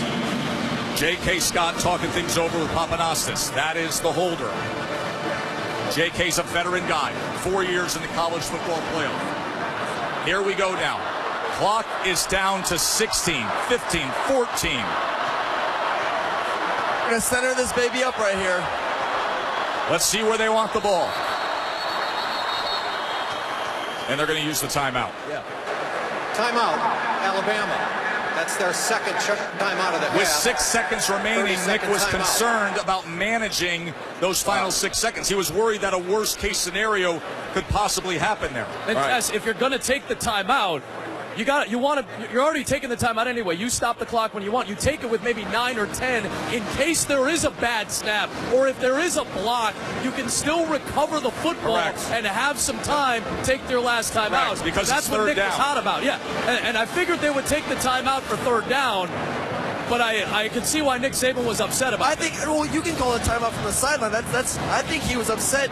He wanted the quarterback to snap the ball a little earlier and I think set up the kick, because it's not on the quarterback to make the timeout there. That's completely on Nick's shoulders right there. So if he wanted a timeout at 10 seconds, he would have taken it. So I think he was just frustrated. Snap wasn't done earlier enough. Now keep in mind, to center it.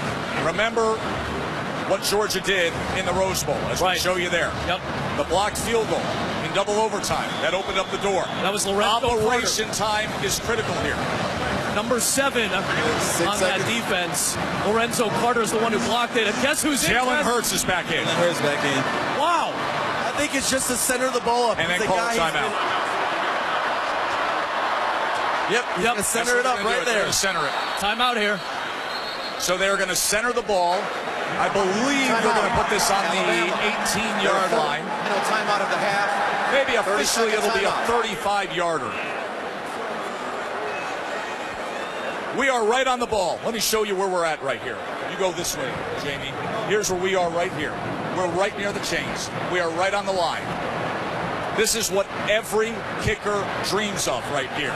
They want this every single day of their life, every practice, every moment. And now the moment has arrived for Papanastis. Moment of a lifetime. Moment. Make dreams come true right here. 3 seconds remaining and a field goal attempt to win the national championship. He doesn't have to do anything differently. You treat it like every extra point you kick. You elevate it. You come down the target line and you just be repeatable. Everything you've done your whole life, do it one more time and win the national championship. Jay, Here we go. You might lose me, Jay, if you make this field goal. I'm rushing the field. You might lose me. win. For the win. He missed it. He misses it. They're going to overtime.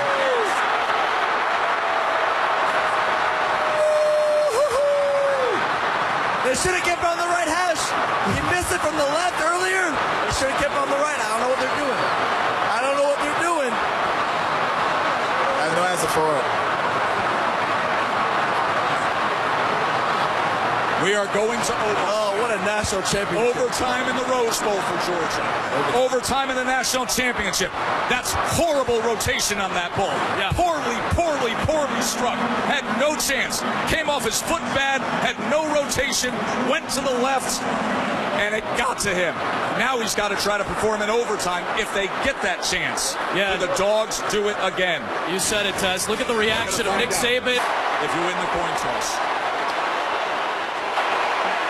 Shake hands, men.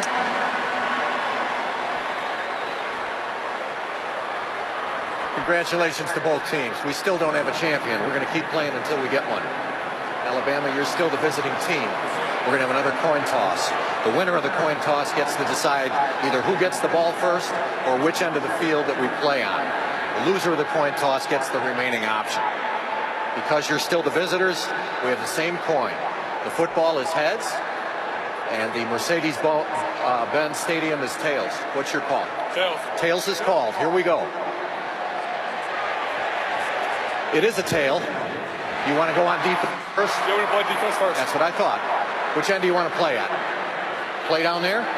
Okay, very good. Georgia's ball, first down, going this way. You talk about leading the witness. The referee turns out. Yeah, you want to go on defense first? How about that? So that's what I thought. You have to let them make the decision. If they make a mistake, that's on them. He basically, the Big Ten official, basically told Alabama's player what to do there. So Alabama will be on defense first. We're going to walk. Adam, you down that end? We're headed down that end right now, baby, for overtime. Here we go. It's it is so very crowded here on so the sidelines because all the media from the press box is allowed to come down at this point of the game. Adam, if you get down there first, you start calling ball, my man. You got it, my man. We're already setting up very near Look at this the Rodrigo crowd. Blankenship. Let's get Jamie up here. Look at this crowd down here at field level now. Hey, huge advantage when it comes to place kicking for Georgia. Blankenship is an NFL-level talent. Papanastis clearly is struggling. Here we go. Georgia starts with the ball, 25-yard line, top of the first overtime in the national championship game. They'll start with the handoff to Nick Chubb. Remember what we saw a week ago in the Rose Bowl. In double overtime, it was Sony Michel, edge run, something that Georgia's done very well over the course of this season. Yeah, but that's going against the Oklahoma defense. Right now, Georgia just needs to continue doing what they're doing. The big thing, and we've talked about it so far the past couple minutes, the kicking game right now. It won it for them last week with the blocked field goal. They just have a better kicker. You need it right now in this overtime. And we got him warming up over here right now. Rodrigo Blankenship loosening. Here's Chubb on the toss with the block from Payne, and he's not going to get a whole lot. Third down coming up at the top of the first OT. Remember, big advantage when it comes to place kicking for Georgia. 3rd and 7. Right here, it'd be about a 38 or so yard field goal. 39-yarder. Blankenship loosening up right in front of us here. I like it. I like it. He's ready. He's ready to go. Ice in his veins, too. Here we go. 3rd down and 6 at the 21-yard line. It is Michel in the backfield. Can't take the sack. He took the sack. You back can't to take the 35. sack. He took the sack. You can't do that. Can't do it. You cannot do that. You cannot do that. Big play for the Alabama defense. Hey, who made that sack one more time? Looks like Deron Payne, among others. What I say, Mr. Payne. Doing the job and making game-changing plays. That's a tough situation. No, it's Lewis. Lewis coming in. Payne just was in there on the celebration. There you go. Well, guys, I don't know. If Fromm throws it away, I think it's intentional grounded. This is a 51-yarder. In the middle. This is the. I know he made a 55, but this is the edge of Rodrigo Blankenship's range that the special teams coach told us he's confident with. 51-yard try to take the lead in the top of the first overtime. He's got the leg And he's got it with the accuracy. Big time kick for the bespectacled Rodrigo Blankenship. Watch the rotation on this ball. I want to show you something. He's actually just under the sweet spot. You see how much rotation is on that ball? Beautifully done, Tess. Beautifully done. Watch his foot, how close his foot is to the ground when he kicks this, and watch the rotation of the ball. I mean, that is so much rotation. He actually didn't even get it perfectly clean and still had 51 yards in him. And Joe, you know special teams so well. You talked about that rotation that Papanastis didn't have. That was great ball foot contact that you were telling us about. That kid's leg is a cannon. If he had slower rotation, he makes that from 60. That kid's leg is a cannon. So here we go. How do you answer? Remember, here's how it works now. They know what has to be accomplished. A touchdown wins, a field goal, we go to second overtime. They at least got to get close to this field goal kicker. Tagovailoa extending the play. Got to be careful here. Oh, and he's brought back all the way back. A huge sack. Wow. Saban takes the headsets off. Both freshmen were sacked in overtime, but this one may be a huge hole to dig out of. It's going to be 2nd and 26. Wow. What a play. Ledbetter, Bellamy, and that's just freshman in a big moment making a big mistake right there. All the way back to the 41. Tua launches it downfield. Wide open! He did it! He did it! He did it! That is good! That is good! Smith! I'm going to live! I'm going to live! Punch wins it for Bell! Let's get please!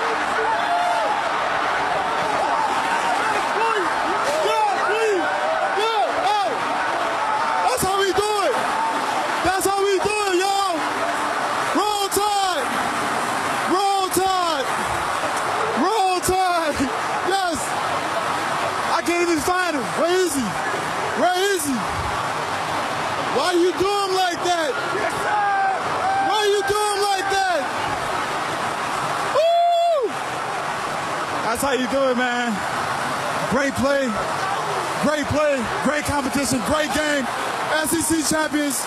That's how you do it. Alabama taking on the win. Roll Tide. I don't know if you can hear me, but Roll Tide. This game, I can't understand this. It's unbelievable. I'm looking for the quarterback right now. Looking for a 41-yard touchdown pass to Tagovailoa to Devontae Smith to win the national championship in overtime. Back at? We gotta find. Unreal. Coach Hill.